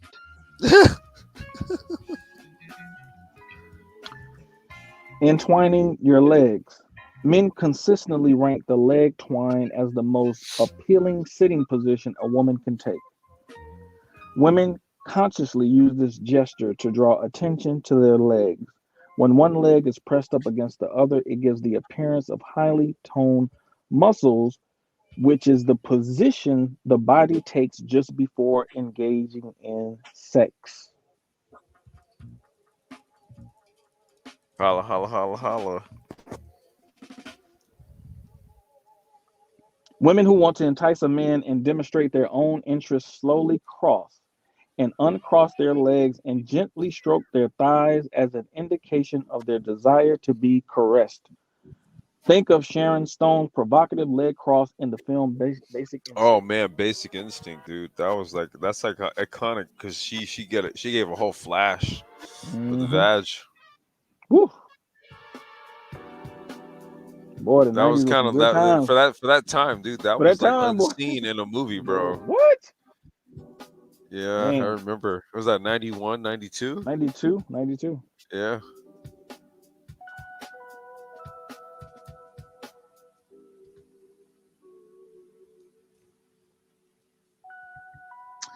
Courting gestures of men. Compared with the vast amount of courtship signals women possess, men have a sad and paltry few.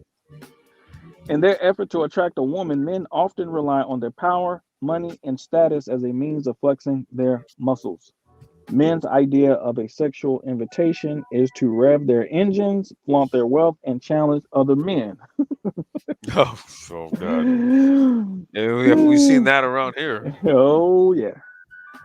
This is not to say that men don't preen when a potential partner comes into view. In addition to pulling in his stomach, expanding his chest, and lifting his head like a conquering hero, a man smooths his hair, straightens his tie, adjusts his clothes, and flicks real or imaginary dust from his lapel. If you're a man and you want to see whether a woman finds you attractive, tidy up your appearance by wearing a smart suit or a jacket and a tie. Sounds like somebody we've been hearing about in this space, huh? Seven cranials. Seven cranials. I'm sorry. I was, I had allergies earlier.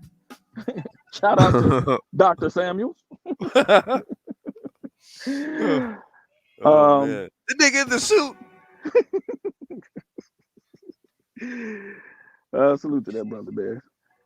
Um, a tie that is loosely knotted and slightly off center elicits a nurturing response in a woman.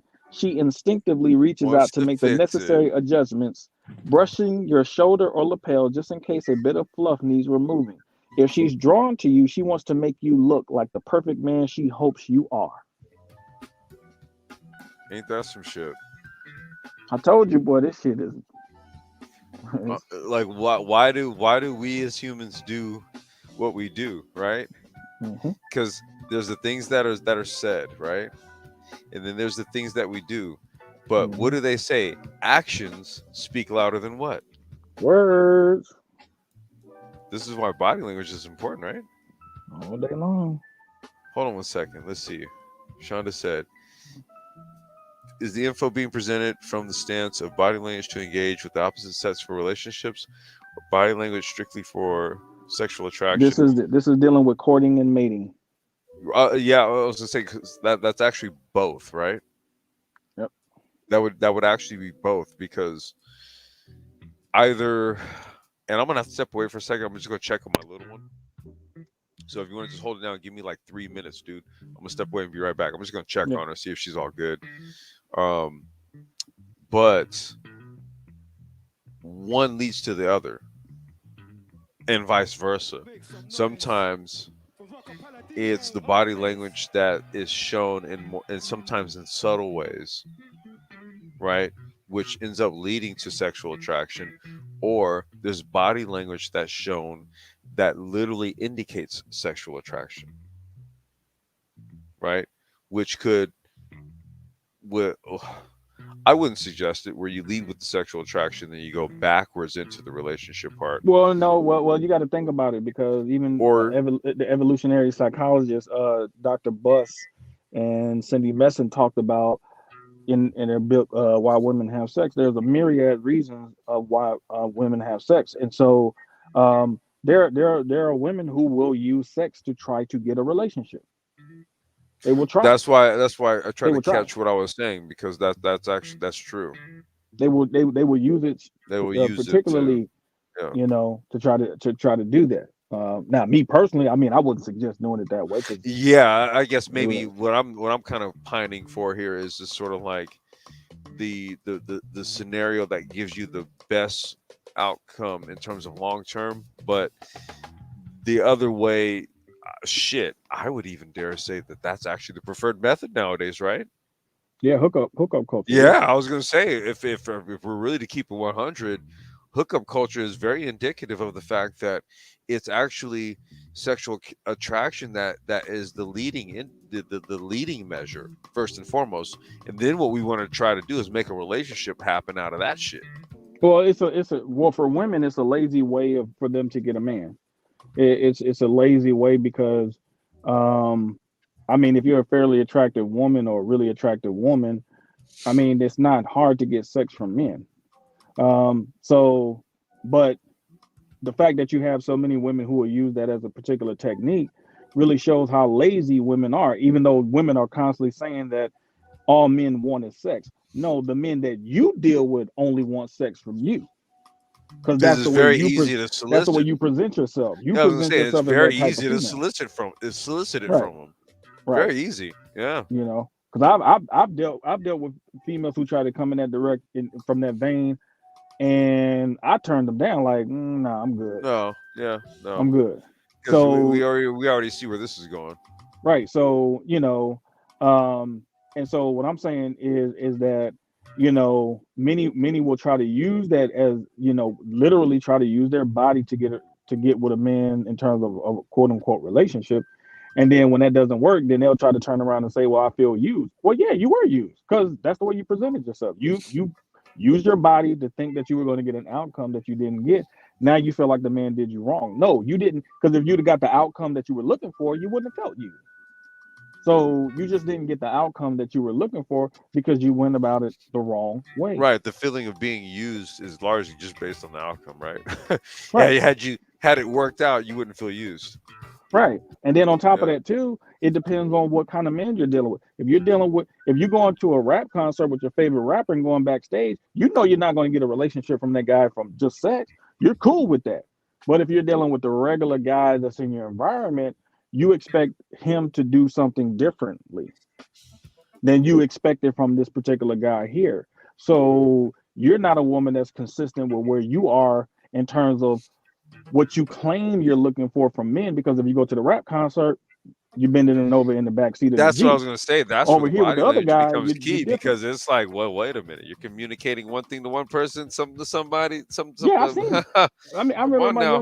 I remember my younger years, like especially college, like because the females knew who you were. So they I could have some homeboys and be like, yeah, man, we were serving that chick, man, back a couple weeks ago, man. Yeah, we turned her out. Like, all right, cool. So because dudes is gonna give you the heads up on who's who. Yeah. Like, yeah, like, all right, man, you don't Oh want yeah, to, so and so hit that shit. yeah, yeah, you know what I old mean? girl like swallowed as kids, right? You know that, right? Yeah, Right. yeah. Oh, All for that real? type of Okay. stuff. But Yeah. then that female might not know you know. So when she comes around you, and if you carry yourself with a different aura, we was talking about this earlier, the aura. You carry yourself with a different aura, it's like she automatically, like, she just unconsciously know that she has to straighten up and deal with you differently. That's what a body language is talking about.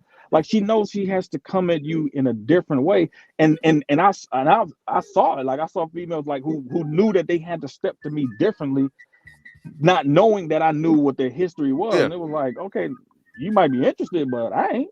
You know what I'm saying? Like, Yeah. because I already know how you get I down. already know. So I nah, don't I'm already good. know, like who done knocked it down and who done what. Right. And I think what happens here is that upon they can kind of get a sniff of that.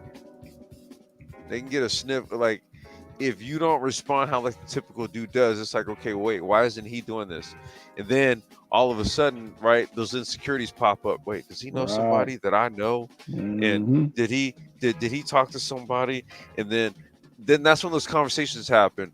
Yeah, yeah. So where do you hang out at? Do you know so and Right. so? They need to know if you know somebody that they know, and if that person told you something about them. Right.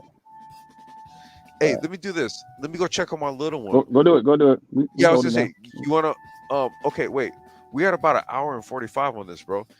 Do you have some more passengers? Do you want to drop the Yeah, link? Do you want to get do you want I'm almost done. Yeah. So yeah, okay, but so when I come back, you want to finish up or you want to finish up now or all I'm at basically, you want to drop the link, you want to get a panel, which you want to do?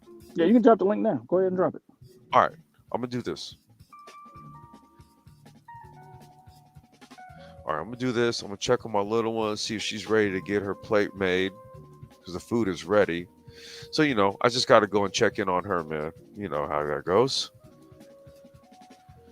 I'll be right back. Go ahead and hold it down, bro.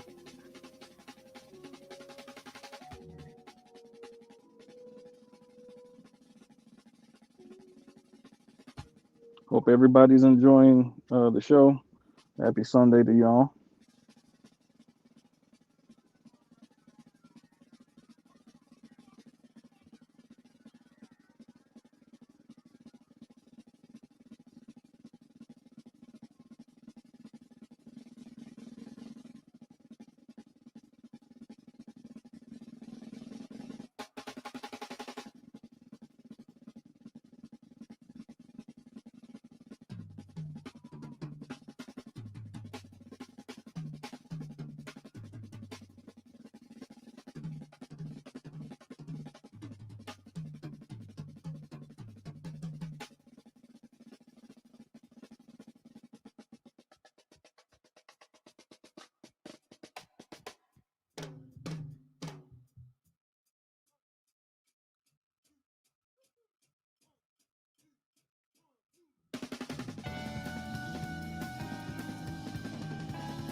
All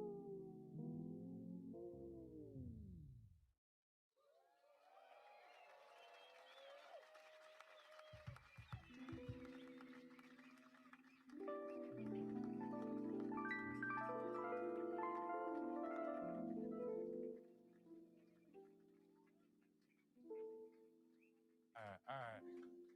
Can we get red lights? We need some red lights. Lighting man, I know you're here somewhere.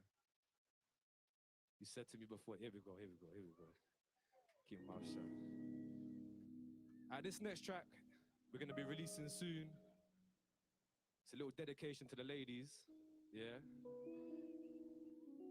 Make some noise for Charlie Stacey on the keys, people.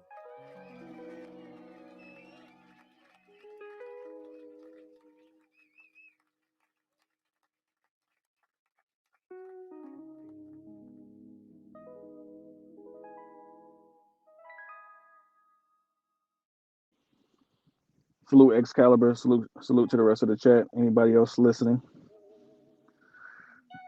Complex will be back shortly.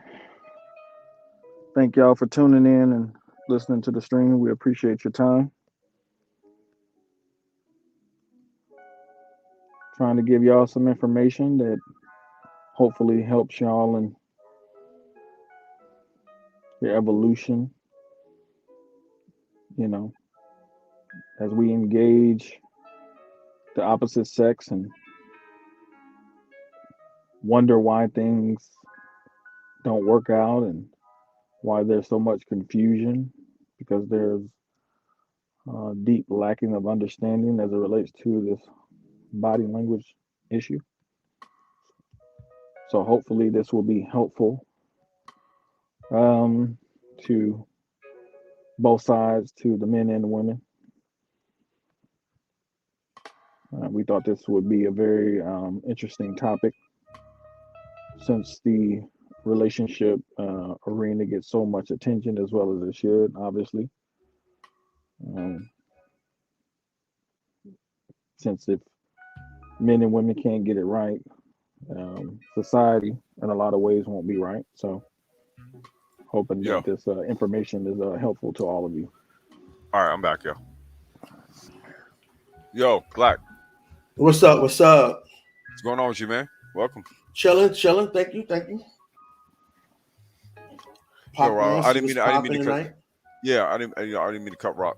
You were speaking, bro. I didn't mean to cut you off. I was just coming back in. Oh no, I was just holding it down till you came back. Okay. Shonda said, "Thank you for the info. Did you speak on the limbic system earlier in relation to body language, dating, and mating?" No, I didn't. You want to touch on that? No. You said no. No. No. I'm hitting what I'm hitting. Yeah. I'm hitting okay. Well, then I'll let's see here. I'll touch on it. Let me see. Did you speak on the limbic system? So the limbic system would be the subtle cues, right?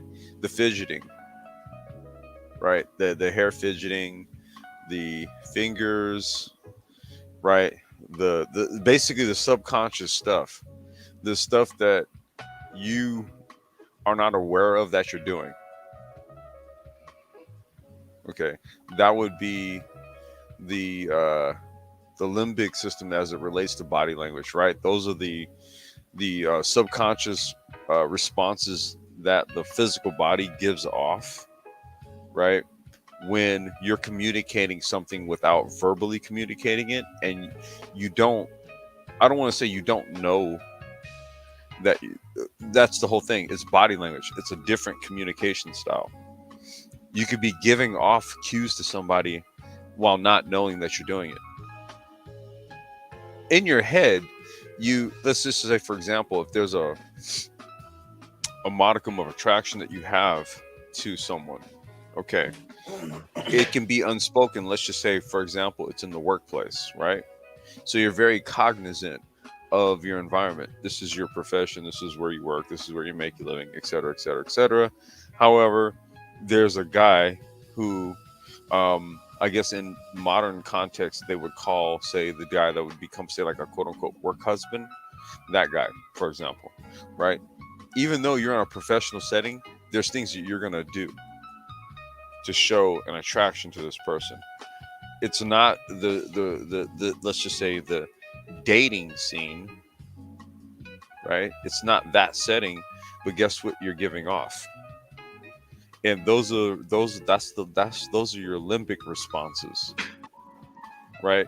To attraction to someone, even though the situation or the environment may not necessarily call for that to be the case. So there's going to be other things that happen subconsciously. The innocent flirting, right? Again, the playing with the hair, the fidgeting, making sure that before you go over to where his desk is or something like that, you're kind of making sure there's no lint on you. Little things. Why would you prim and prep just to go and ask a dude, hey, did you print these out?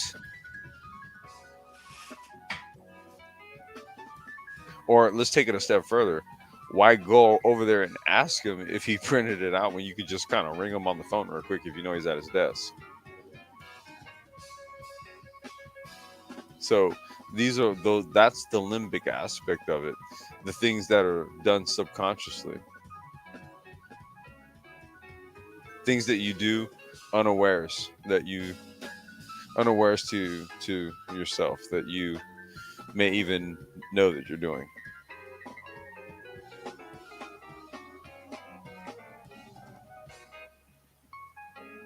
I'm going to continue. Wait, she said the limbic system is the part of the brain that involves our behavioral and emotional responses. It ties directly to body language expression. I'm surprised that wasn't highlighted earlier in the discussion. Well, that's the thing. It we didn't. I guess you can say that limbic system by its nomenclature wasn't brought up, right? Yeah, because However, we didn't have to. right, but I mean, if it's to be brought up, then because she's kind of asking and bring it up, right? So let's kind of contextualize it as to what we were talking about, right? To kind of tie it all in together. Well, we don't have to contextualize it because we're talking about it in a cursory way. We're not getting deep into the body in terms of the body, in terms of the organs and things like that. We weren't going that deep because we could be here forever going that deep in terms of the body. This We're is just true. saying what it is representing in the context from the social perspective. We're dealing with this strictly from a social perspective, not from a scientific in terms of like the actual body Well, yeah, itself. yeah. We're I not dealing mean, with it from that particular well, it's perspective. kind of vis-a-vis, right? Like Yeah, it's I gonna mean, it's gonna take place there and then manifest itself in a social setting, right? I was just kind of pointing to like, okay, what does that look like, right? The fidgeting of the hair, et cetera, right? But yeah, that's basically a part of what you're talking about. right, right. Like I said, like if we Yeah. got in really deep into it, like we'd be here for 30 hours talking about this stuff. Um, um, I want to get through this from the man's perspective. Um, about the most sexually aggressive posture a man can display is where he tucks his thumbs into his belt or the top of his pockets. With his arms in the ready position and his fingers pointing to his genital area, men take this stance to stake their claim or show other men they're not to be messed with. If a man uses this gesture in front of a woman, he's indicating that he's both dominant and virile. If a woman sees a man with his thumbs in his pockets and his fingers pointing toward his crotch combined with dilated pupils, a longer than usual gaze, and one foot pointed toward her, she's on a winner if she's guessed he's displaying interest in her. In the 15th century, the male codpiece was introduced. The purpose of this not so subtle item of clothing was to display the purported size of the man's penis, which determined his social status. New Guinea male natives still display their penis, while Western men do so more subtly by wearing fitting jeans, pocket-sized swimsuits, or dangling a bunch of keys in their nether regions. By having something to fondle or hold on to in front of his crotch, a man has the perfect excuse to put his hands down there to make any necessary adjustments. Whereas a woman would never put her hands on her genitals in public, even if she did have an itch down there. It's quite normal and acceptable, at least on the sports field, for a man to do just that. Jock itch. This is dealing with dilated pupils, a universal sign of attraction. Anyone who has ever gazed longingly into another person's eyes knows how powerful the eyes convey the message that says, I find you incredibly attractive. What you may not realize is that your pupils dilate when something arouses and stimulates you. As you can do nothing to control this reaction, give up playing hard to get because anyone paying close attention sees your pupils enlarging and knows they're in with a chance. If you want to kickstart a romance, arrange to meet your person of choice in a dimly lit place. Both your and your partner's pupils dilate because of the lack of light, creating the impression that you're interested in one another. The rest is up to you. Um, this is as you progress through the romance. The courtship procedure is made up of a series of stages as explained in the section going courting. The 5 stages. In the early stages of courtship, a woman may position herself to indicate that she's interested and available. A man may stroke a woman's hand to show he wants physical intimacy. What I was saying earlier about when I would talk to females and shake their hand, I would hold their hand and stroke it. Depending on how each person reacts to the other signals, the courtship progresses or comes to a screeching halt. If you find yourself laughing, tickling, and generally engaging in playful behavior when you're with a cute guy or gorgeous girl, you know you're at least in like, if not yet in love with one another.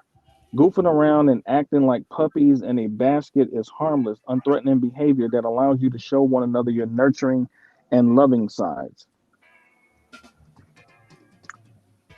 Matching each other's behaviors. The closer two people are emotionally, the more similar their postures are. Certain postures and emotions are linked. So when two people adopt the same physical position, they're probably experiencing similar feelings. Observe a couple who are in tune with one another, and you can see that their movements are coordinated and their postures match, showing that you belong together. People who establish a physical closeness give the impression that they're emotionally close as well. A man might put his arm around a woman's waist or shoulder, sending out the message that she's his woman. A woman may remove a piece of fluff from her man's jacket or straighten his tie, giving the message to anyone who's watching that he belongs to her. Other signs of togetherness are linking arms or holding hands while you're walking with your partner. The main reason people hold on to one another this way is not to keep from falling over, but to show that they are connected. When you hold hands, your hand may be in front or behind. How the hands are positioned can indicate who's in charge. Listen to this. I'm going to say this one more time. When you hold hands, your hand may be in front or behind. How the hands are positioned can indicate who's in charge. Usually, the man's hands is in front with his palm facing toward the back. It's not known if this happens because men are taller or because they like to lead from the front. If a woman has her hand in the front position, it's usually because she's taller than her partner and finds it uncomfortable to put her hand in the back position. If she's shorter than her man and still puts her hand in front, however, it's because she likes to be in charge regardless of the physical discomfort it may cause both her and her partner. Jesus. This is just a little anecdote. After the inauguration of George W. Bush in 2001, Hillary and Bill Clinton left the ceremony walking hand in hand. Bill looked composed and in control, and Hillary looked supportive. Photos and film coverage show that Hillary was holding Bill's hand with her hand in the front position. The difference in their heights in the male female relationship would have dictated the opposite position. However, what was clearly demonstrated was that Hillary, not Bill, was the person in charge. I did not have relations with that woman. Define is. Oh my god, I remember that shit. Yeah, so as we can see, uh, just on a basic level, there's so much, but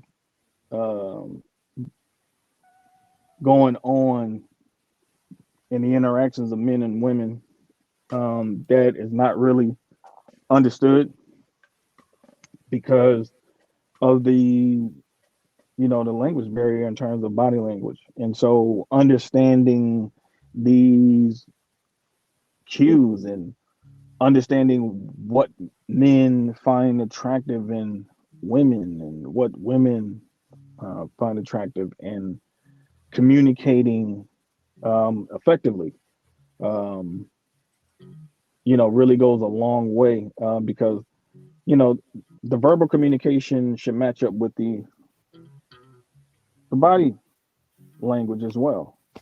And unfortunately, too much of the time, the verbal communication is not syncing up with the bodily communication, and that's where a lot of confusion is coming in at from that particular perspective. But like I said, I wanted to touch on this stuff because I think it's important for people to really understand how important this particular language is, and that's why I have a lot of appreciation, for what Kevin Samuels has brought to the space, because he has shown the men in the space who didn't know that putting on that suit communicates a lot on so many levels, um, socially, in the business world. It just speaks volumes, not just to our group, but just dealing with other groups of people as well. And so he really has put a spotlight, especially as it relates to men. I mean, obviously, he has talked to women as well and trying to tell them about what's important as far as like how they, carry themselves and how they carry themselves and how it communicates. But especially for the men, because it was kind of sad, really, that there were so many men that were pushing back against the idea of putting on a suit, which was really um, not truly understanding really how the world works. Because in serious settings where men are, especially doing business, you better not come in there with some baggy jeans and some Timbs on trying to do business. You're gonna get laughed up out of there. You might get escorted out by security because you just don't Well, I was gonna say, understand yeah, I was gonna the say, setting. security may not let you into the meeting. Right. Now, let Yeah. me do this, man, because when I went and checked on my little one, she actually wants Din Din. So, Black, I want to let you get in. I don't know how much of this live stream you caught, but I need to go and get dinner together for her. I'm pretty up. I'm pretty up on it. It's about body language and how that is interpreted in mating rituals. You know. Hmm. Did you have So something you want to put in on this, bro? yeah, I was gonna put down something else that I learned. But Hmm. if you want me to, I can hold No, it go ahead, down when dude. you Go go. ahead. Go ahead. Oh, okay. Well, real quick, I was just gonna throw in there. This is something that where's it at? Because I always bring something good to the table. Let me pull it up here. I was gonna bring to the table Robert Bruford, or known as Bruford's law, about the female, not the male, determines all conditions of the animal family. Yeah, So brief fault law. yeah, so for me, I find, things like that, the body language thing and all that. I do agree with the suit thing. The suit thing is a powerful statement, always. But then again, who is the character wearing the suit, right? Because anybody can go get a nice suit, maybe bespoke, you know what I'm saying? Dress it up with some nice colorful socks and all that. But who is the character in the suit, right?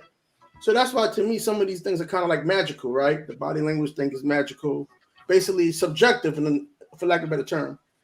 But for me, I know that women choose based on um, association, based on benefit, right? What benefit can they get from the man? That's what they read. That's what they size up. Can they get a benefit? If there's no benefit, and it's funny you mentioned about Bill Clinton and Monica Lewinsky, right? So she went down on Bill because she thought sucking his. No, Hillary. I was talking about Hillary. Well, I mean, but Complex said about No, yeah, Monica. Yeah, I kind he of was alluded to he was he the. made a he made an innuendo about Bill Clinton Yeah, and have Monica made Lewinsky. a I don't allusion think to the anybody caught Lewinsky on to joint. that. Yeah. So see, Monica Lewinsky went down on him in the Oval Office because she saw a benefit, right? She saw a benefit. She didn't see an attraction. You know, she made a fantasy of that his body language was working for her, right? Because she saw a benefit. The most powerful man in the world, if I give him a blowjob, the world is my oyster.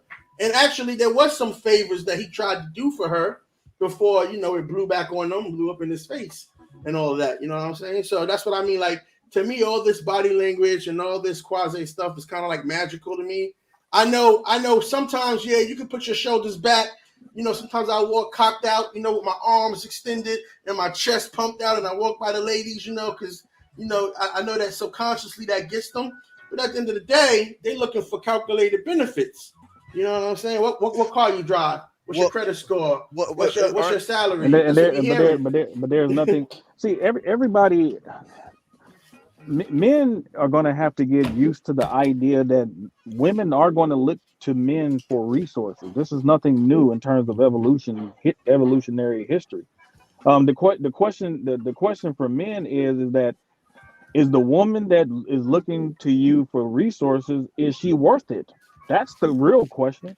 Because Correct. And I agree with that. That's never going to change, you know. Correct. And there's nothing wrong with that. If a woman is looking to men for resources, in exchange for, in terms of the original social contract was marriage and family, and she's going to give him that, then that's a fair exchange, because men don't have a problem with that, because in general men are not selfish creatures by design. We're not designed to be selfish. That's why we build all this shit out here, because we don't just do it for ourselves, we do it for everybody. So the question is that if that particular woman, is she worthy of that? Because there are certain types of women who want those resources and want access to those resources, but the way she's lived her life in terms of being in the streets and being for the streets, she ain't worth it. So of course you're not going to want to put your resources in that kind of basket of a woman who has been out here and been for everybody else. So no, I agree. I agree with that. And you made a good point too about the groupie that goes backstage and she do whatever. That's because she sees a calculated benefit, right?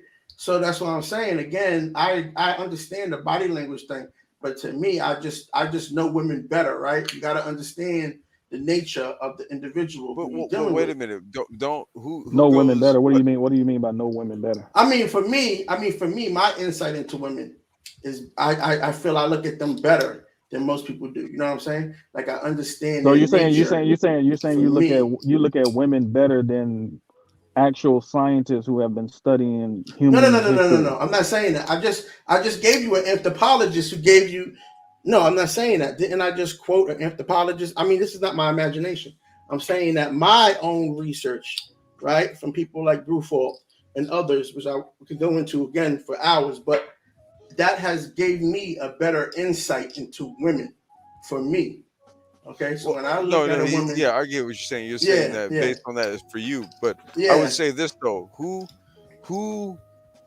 engages in relationships where they don't gain something from it?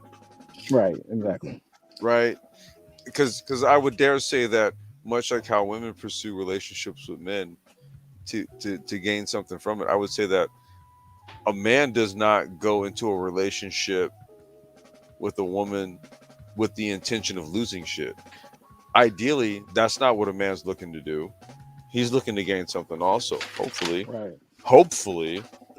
You see, so this is where notions or ideas like reciprocity come into play, right? Mm-hmm. Where we both benefit from it. Like, I look, I wouldn't want to be in a relationship with a woman where she doesn't feel as though she's getting anything from me. Right. I mean, what the hell am I doing? Okay, that now I need to question myself. Why don't I have a person around me that really doesn't see? Because that's basically indicative of this person not really seeing much value in you. Mm-hmm. So then you have to ask the question, well, why the fuck do I have a person around me that doesn't really even see any value in me? So much so to the point that they don't even feel as though they get anything out of being around me. What the fuck? What? Right.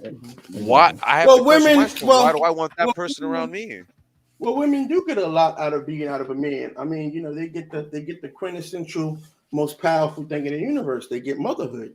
they get a child, right? That's the most powerful thing in the world. Like nothing is more pronounced than being called a mother. You know what I'm saying? That's the I ultimate mean, thing. But now, before you even get to the mother position, a woman before a woman becomes a mother, she's a woman first. She has to relate to a man on a certain level before she becomes a mother. So from that particular perspective, there isn't going to be an expectation from a woman from a natural standpoint, just her design. She is going to look at a man in terms of resources. It just depends. The onus is on the man because what I was reading earlier was talking about how women make the first move. So because the women are making the first move, it's on the onus is on the man to look at her and see if she's worth that particular type of investment in resources because their resources are under your control like that in terms of a long-term projection. If you look at marriage, for example, you know, a man has when he decides to marry a woman, that woman could live 40, 50 years. He has to calculate if that woman is worth his resources being spent on her for the next 40, 50 years of her life. That's a hell of a woman getting that kind of commitment from a man. She has to be an exceptional woman because at the end of the day, she's gonna get old. And so that means that over time that bond has to be built. So even when she gets old, that man still wants to provide for her because the love is there. But at the end of the day, she has to show that she's worthy of it. Now we know that there are dudes out here who are suckers and they'll just give it to a female. But in general, a woman has to really show that she's really worthy of that type of investment like that in terms of a man's resources. Otherwise, a man is not going to commit himself for the next what man is going to commit himself like with sense to a woman for the next 40, 50 years of her life who he don't like, she don't respect him, he has to go back and forth with her. Man ain't gonna do that. I mean, we see that now, even as far as Black America. That's why the marriage rate is so low because a lot of men are saying, "I'm not committing my life and my resources to a woman like this for the next 40, 50 years." Hell no. well, let me put it. Let me throw this in there, and then I'm gonna have to give final words here because I need to go get Din together. It's starting to Mm-hmm. get late, and daughter's got school in the morning. So, but check this out. I sent both of you guys the link to whatchamacallit, Mm-hmm. that autonomous grocery store Oh yeah. owned by that Mm-hmm. black couple, Mm-hmm. right? Hmm. Yeah, I'm gonna go check that out next weekend. Yeah, that's what I'm saying, man. You gonna do some intel, bro? We got to get Yeah. at them, get some biz cracking. Um, but it when you're kind of creating a pathway, right? When you kind of settle in, and you go, all right, here's what we're gonna do together, and then you say, you know, what we're gonna do, we're gonna launch a chain of autonomous grocery stores, bro. Do you realize what you've committed to, Yeah, legacy. Amazon's dude? Mackenzie Scott. Now, here we go. Here we go. Right. See, so this is the thing, right? Like when people are getting together, it's like, what do you like? So like long term, what you did so Forever, based ever, ever, forever, forever ever, ever, forever, right? ever, Like ever. forever ever. Look, so it's sort of like, okay, did you guys just kind of stick together because your situation started out as just like a series of like FWB type get-togethers, right? I think that varies. I'm going to say this controversially. I think that varies based on for lack what they call race of the people. And I'll go into that later. Continue. I'm sorry.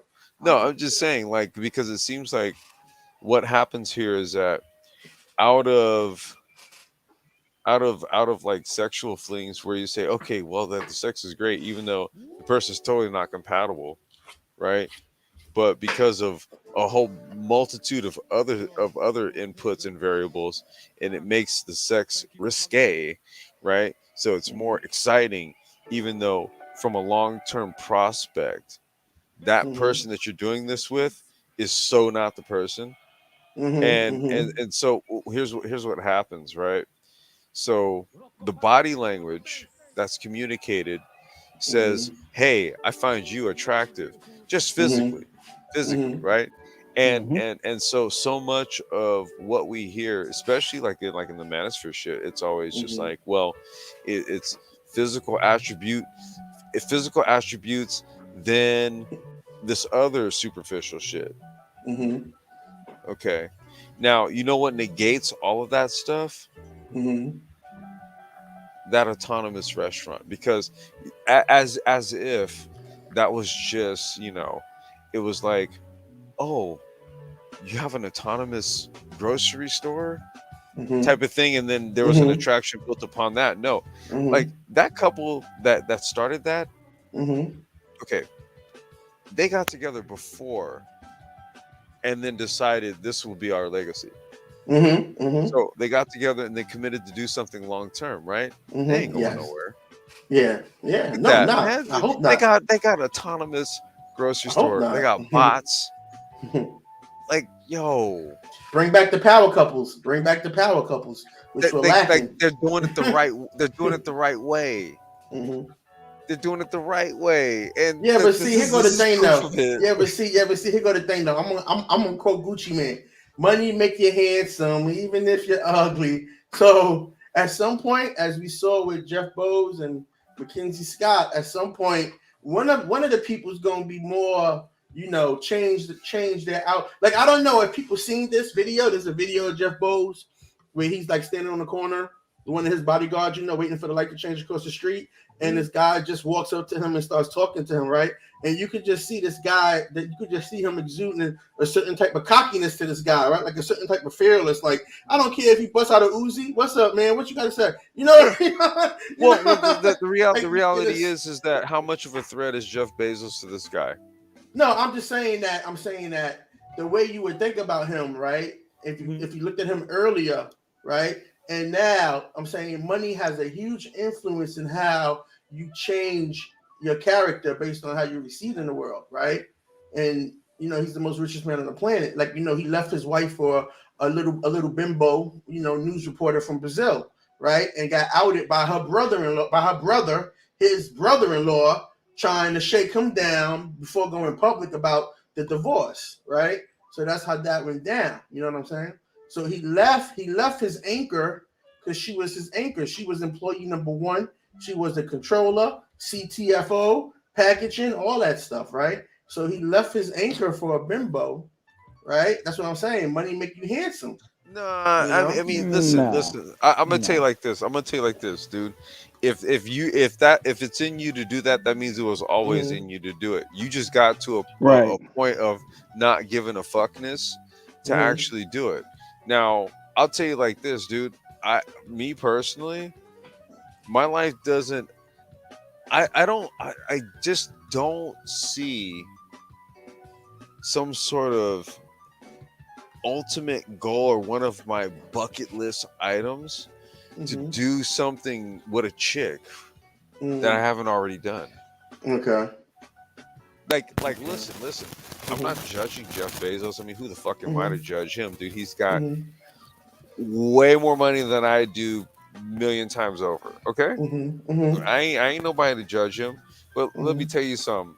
That ain't something I'm about to get out here and do. Hey, bro, all the best to you. I suppose if that's what you feel that you need to do in life. Let me tell you something, bro. I'm literally trying to get out here, and I'm trying to get with the top flight Porsche teams.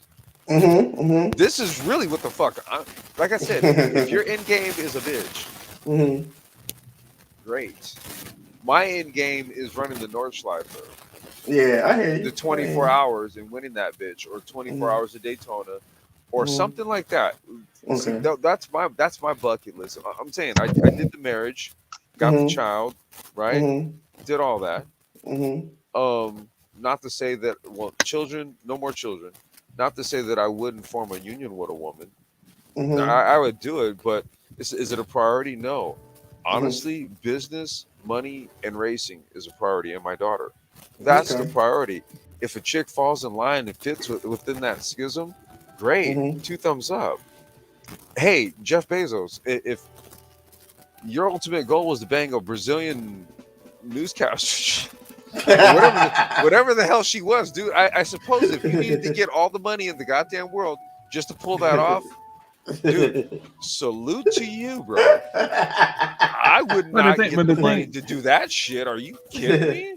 but the Go ahead, thing is, Ryle. but the thing is too, and this is what a lot of people don't understand. First of all, there's a lot of people who have never actually been married don't really understand the inner workings of how marriages can work.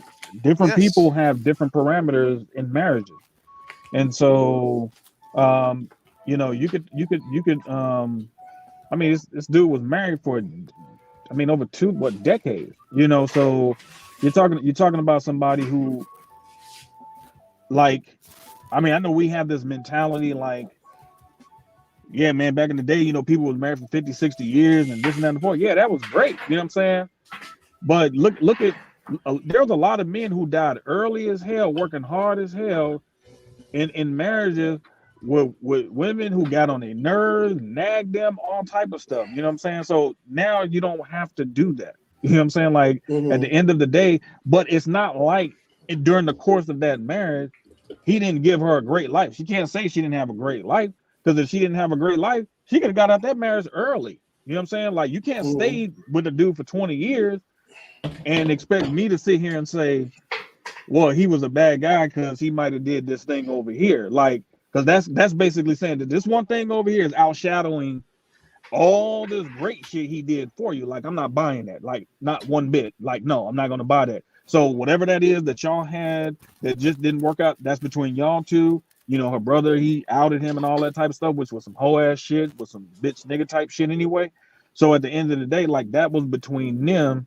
And a lot of times, man, people need to really understand, like, I know a lot of times people might try to use celebrities and famous people, marriages, to try to explain certain situations, but the reality of the situation, especially when you come in spaces like these, a lot of motherfuckers ain't never even been married before to They even never have even that been married. They can't conversation. speak this shit. They That's the can't even part. really speak to it That like yeah, that. that's the part that kills me, dude. It's You know what I'm just saying? like, I've been married wow. before. Complex was married. I Rest was in peace to his married. wife. I was married. You know what I'm Like, saying? Like, so yeah. come on.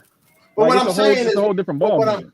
I'm getting to, right, and we see this a lot with, like you said, celebrity couples. We've seen it with Tiger Woods, and but it happens across all economical marriage types, right? But that's what I'm saying. We assume that having all these resources means that your marriage is going to be solid. When you got the finances locked, you got beyond stupid money, you got fuck you money, right? That your marriage is going to be solid, but it doesn't work like that. That's what I'm saying. When you put all of it together, it's like magic, right? It's not, No, I'm it's gonna tell you quasi. like this. Like, what you do is the, and this is just kind of my thoughts on this, right?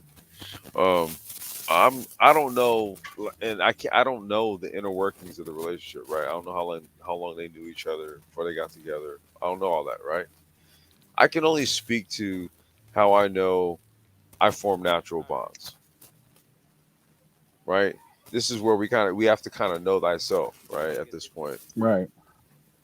okay? Because I, to a large degree, after I've gone through my learning processes with, say, like, my first serious relationship, okay, that didn't work out.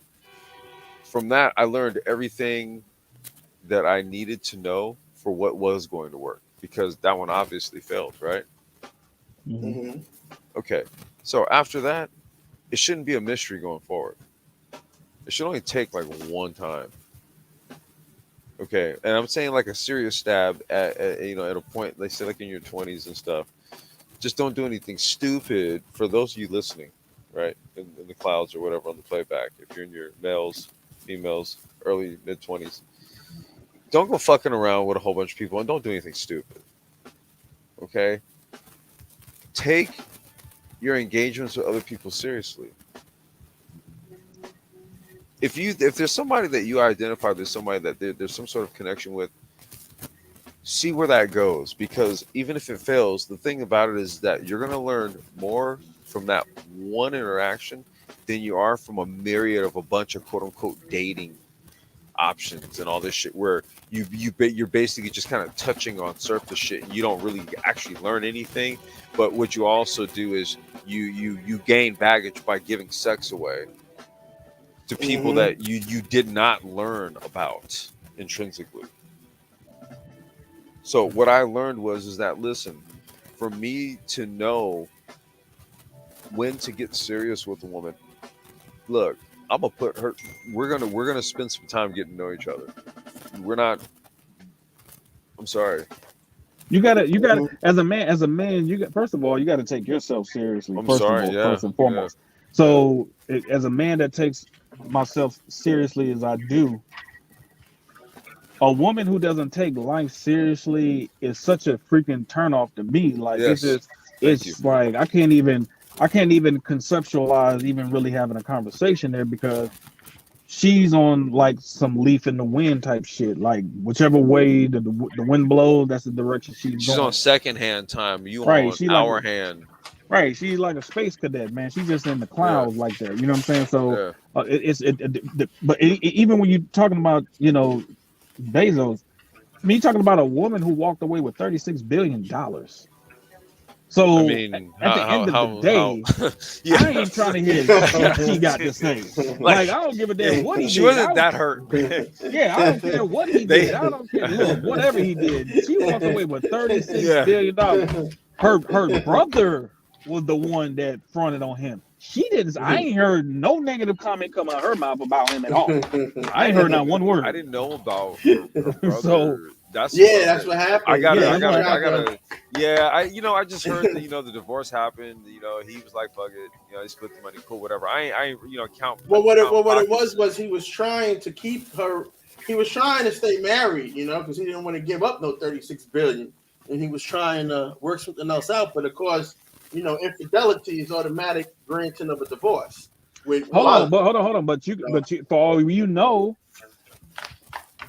for all you know, they could have had an understanding where he could do his thing, and then she could go to her brother and be like, "Look, true. I got the info over here. Why don't you leak it? And then I can force his hand, and then we can get this money, and I give you some of this money." That's true. Yeah, that's you don't know. See, that's what I'm saying. A lot of times people don't know how. It's a whole. If you really want to understand how a lot of this stuff kind of plays out with people with money like that, all you gotta do is watch the show Billions. I love Billions. I love Billions. They talk about this. They do all this type of stuff all the time. So it's a whole right. Yeah. So it's a whole different kind of song and dance. Like what I'm saying as far as like when it comes to the body language, this is something that's just this is primal. This is animal nature. Like this is the thing that a lot of humans have a hard time understanding. We have a higher side, but we got a lower side too. And the key is trying to figure out how to balance the two. That's the key to this shit. So at the end of the day, like when that primal side of that woman and man, it meets, that's just what it is. Now we have had things like etiquette and certain things that we taught to try to temper the animal side. So man and woman don't find themselves in trouble from a social perspective, but at the end of the day, the animal shit is the animal shit, and it's not evil or bad. It just is. It's just figuring out how to temper it so you can get the best outcomes you're looking for. But the problem is that even if that animal side meets as a man and woman, the interest of the man might not line up with the interest of the woman. The interest of the woman might not line up with the man, because at the end of the day, like there are women who only seek out physical interactions with men with no sense of anything long term. But that man, he could be like, "Yo, I'm interested in something long term." But if the woman is not, then guess what? It ain't gonna happen. Yeah, and that's what I said earlier. Yeah, the women choose the condition. Hey, damn, dude, Paul, you came up, man. I literally am about to shut this down. We were literally hitting 2.5, and I gotta get dinner together. How you doing, brother? Peace, Paul. Doing good, man. Doing good. And you know what? It's not. What's going on, y'all? It's no issue whatsoever, man. I actually was just stopping by because I got a meeting coming up here in a little bit of time, and I got to get ready for that. But I did want to just holler at y'all, and it was so funny. Yeah. Hey, dude, how much of this did you catch, bro? How much did you catch? About only about like the last 15 or 20 or so, man. And let me tell you something. Like it's 100, man. Like it's a lot of young men that could really benefit from that type of knowledge and experience, right? Because I came up the other side. Like I was hoeing and going. And you're right. It's a limit. Like you top out with how much you can learn about actual life in doing that stuff, right?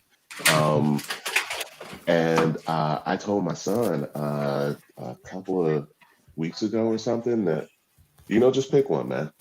Pick one and develop a relationship. Pick one and develop a relationship, right? It's Because just through it too works, through many it not. fine ladies out there to choose That's what one I'm saying, from. man. Exactly right. You pick one, you develop a relationship, it works or it doesn't work, but you actually learn. That's the thing. Yeah. Like, because when you got 5 girlfriends, you ain't got no girlfriend, man. You Like don't have a girlfriend. you You don't. wasting You their don't time. have shit. You just Yeah. have 5 females that you're talking to and dealing with Yeah, randomly. exactly right. I mean, as a matter of fact, it's worse than that. You got 5 people that you just wasting their damn time, man. Because Well, you're wasting your own even time if too.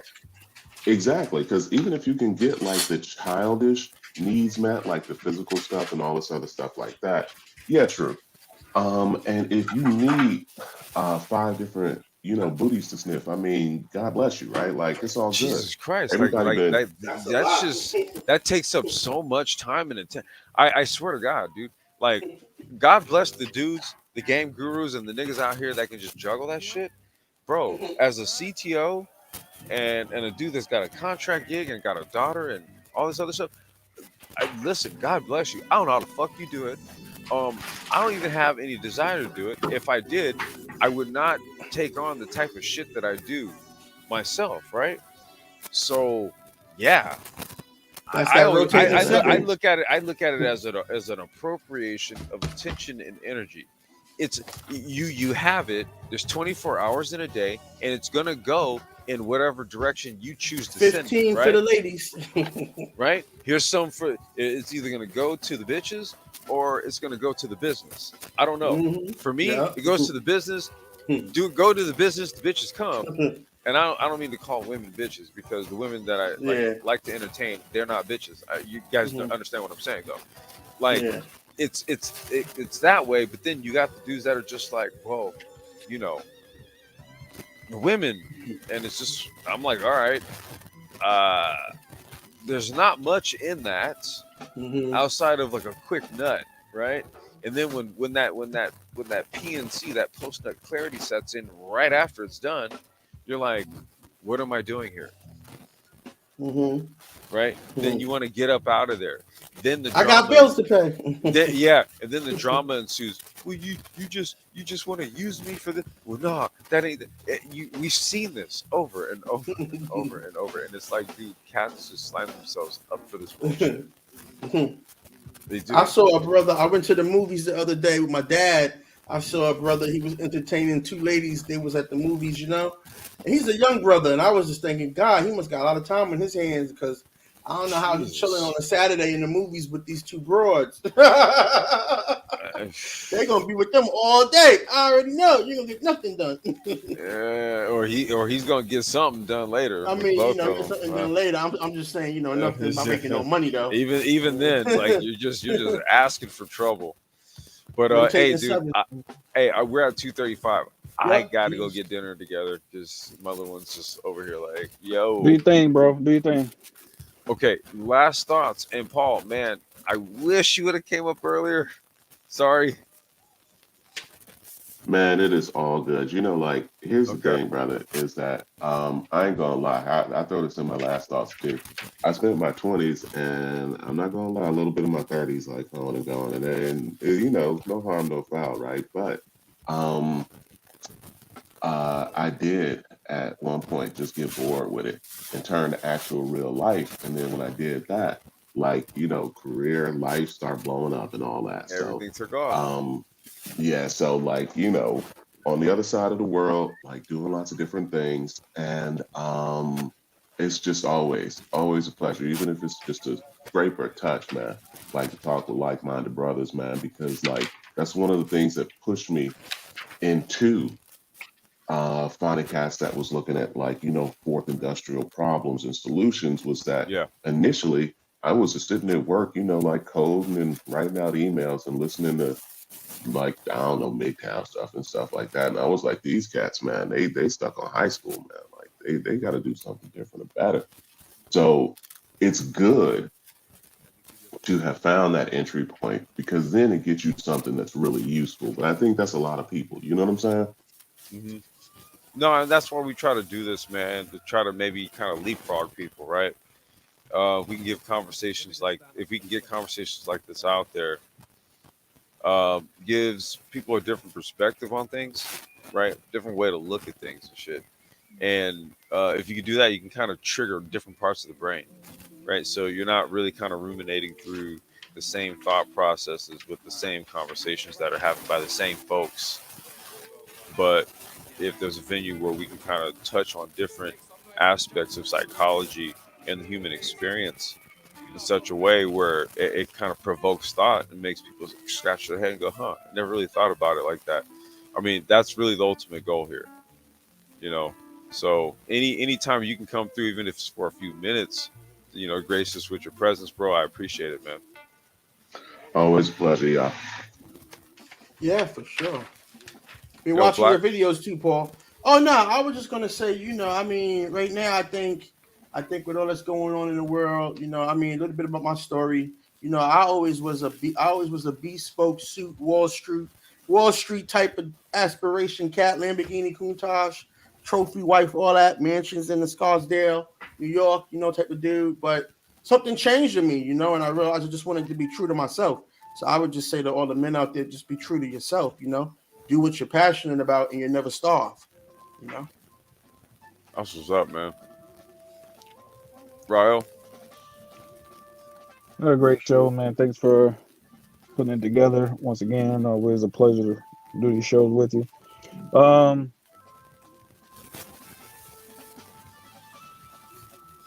I like delving into this particular topic because um, it really deals with a facet of life that really people really don't really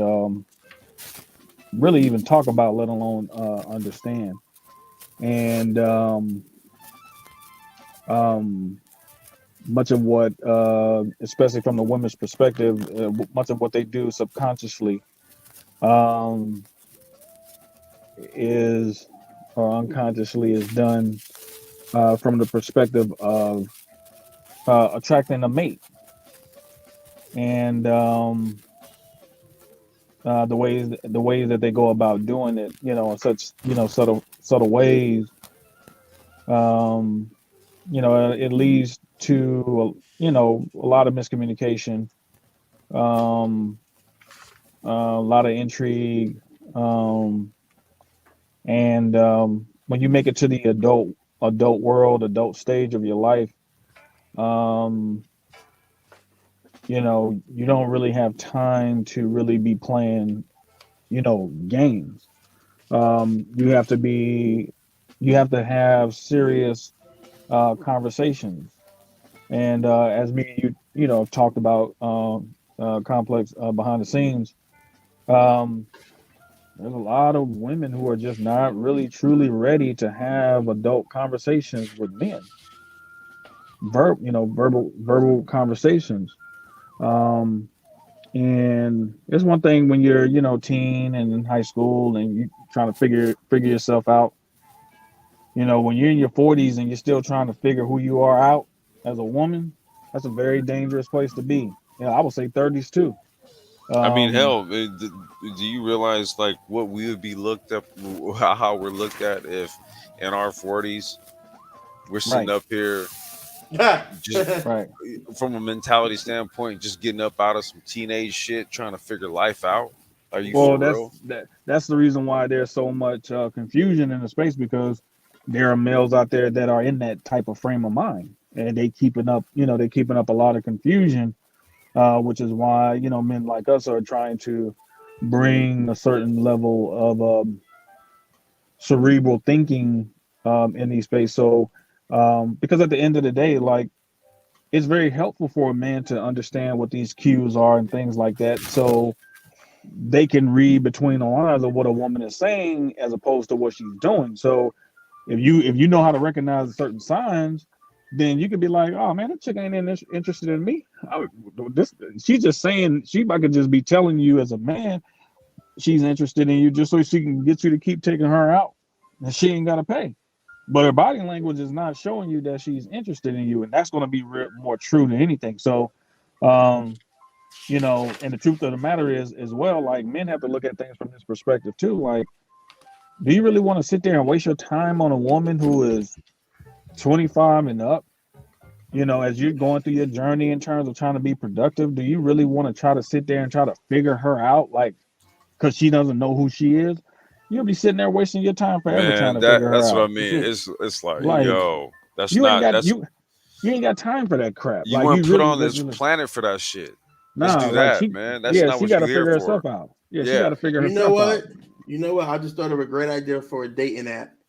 Date your founder. Two people, man and female, that want to be founders. They can come together on this dating app.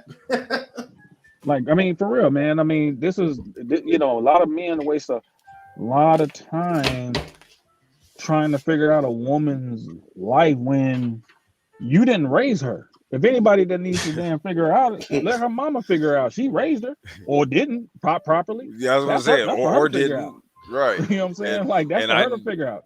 and I'm not under contract to come into your life to figure that shit out. Like, here's the Right. thing, right? If we linking up, we supposed to be getting it together, right? Like literally and figuratively. If you So 35 and up, bro, when a woman gets to you, I would say 32, but if you 35 and up, and if a woman is coming to you,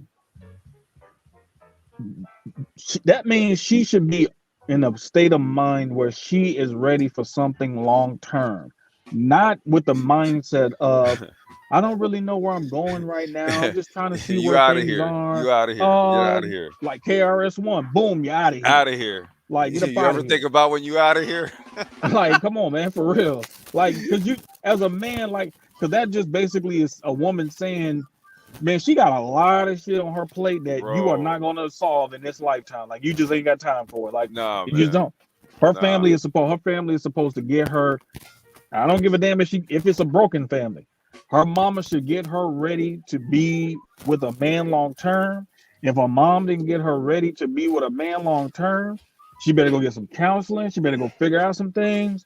And when she's ready, truly ready, then she can be put on the market. Because what happens is a lot of times these women will put their broken selves on the market to you for you to solve them, and then that takes you from seeking your purpose because she can't be a helpmeet to you because you're sitting up there trying to fix her broken Fix. self. Like, Yeah, that's you what ain't I'm got like. time for that. Nah, Or man. Nah, bro. sometimes she's just in direct conflict with you trying to achieve goals to make your Yeah, lives better.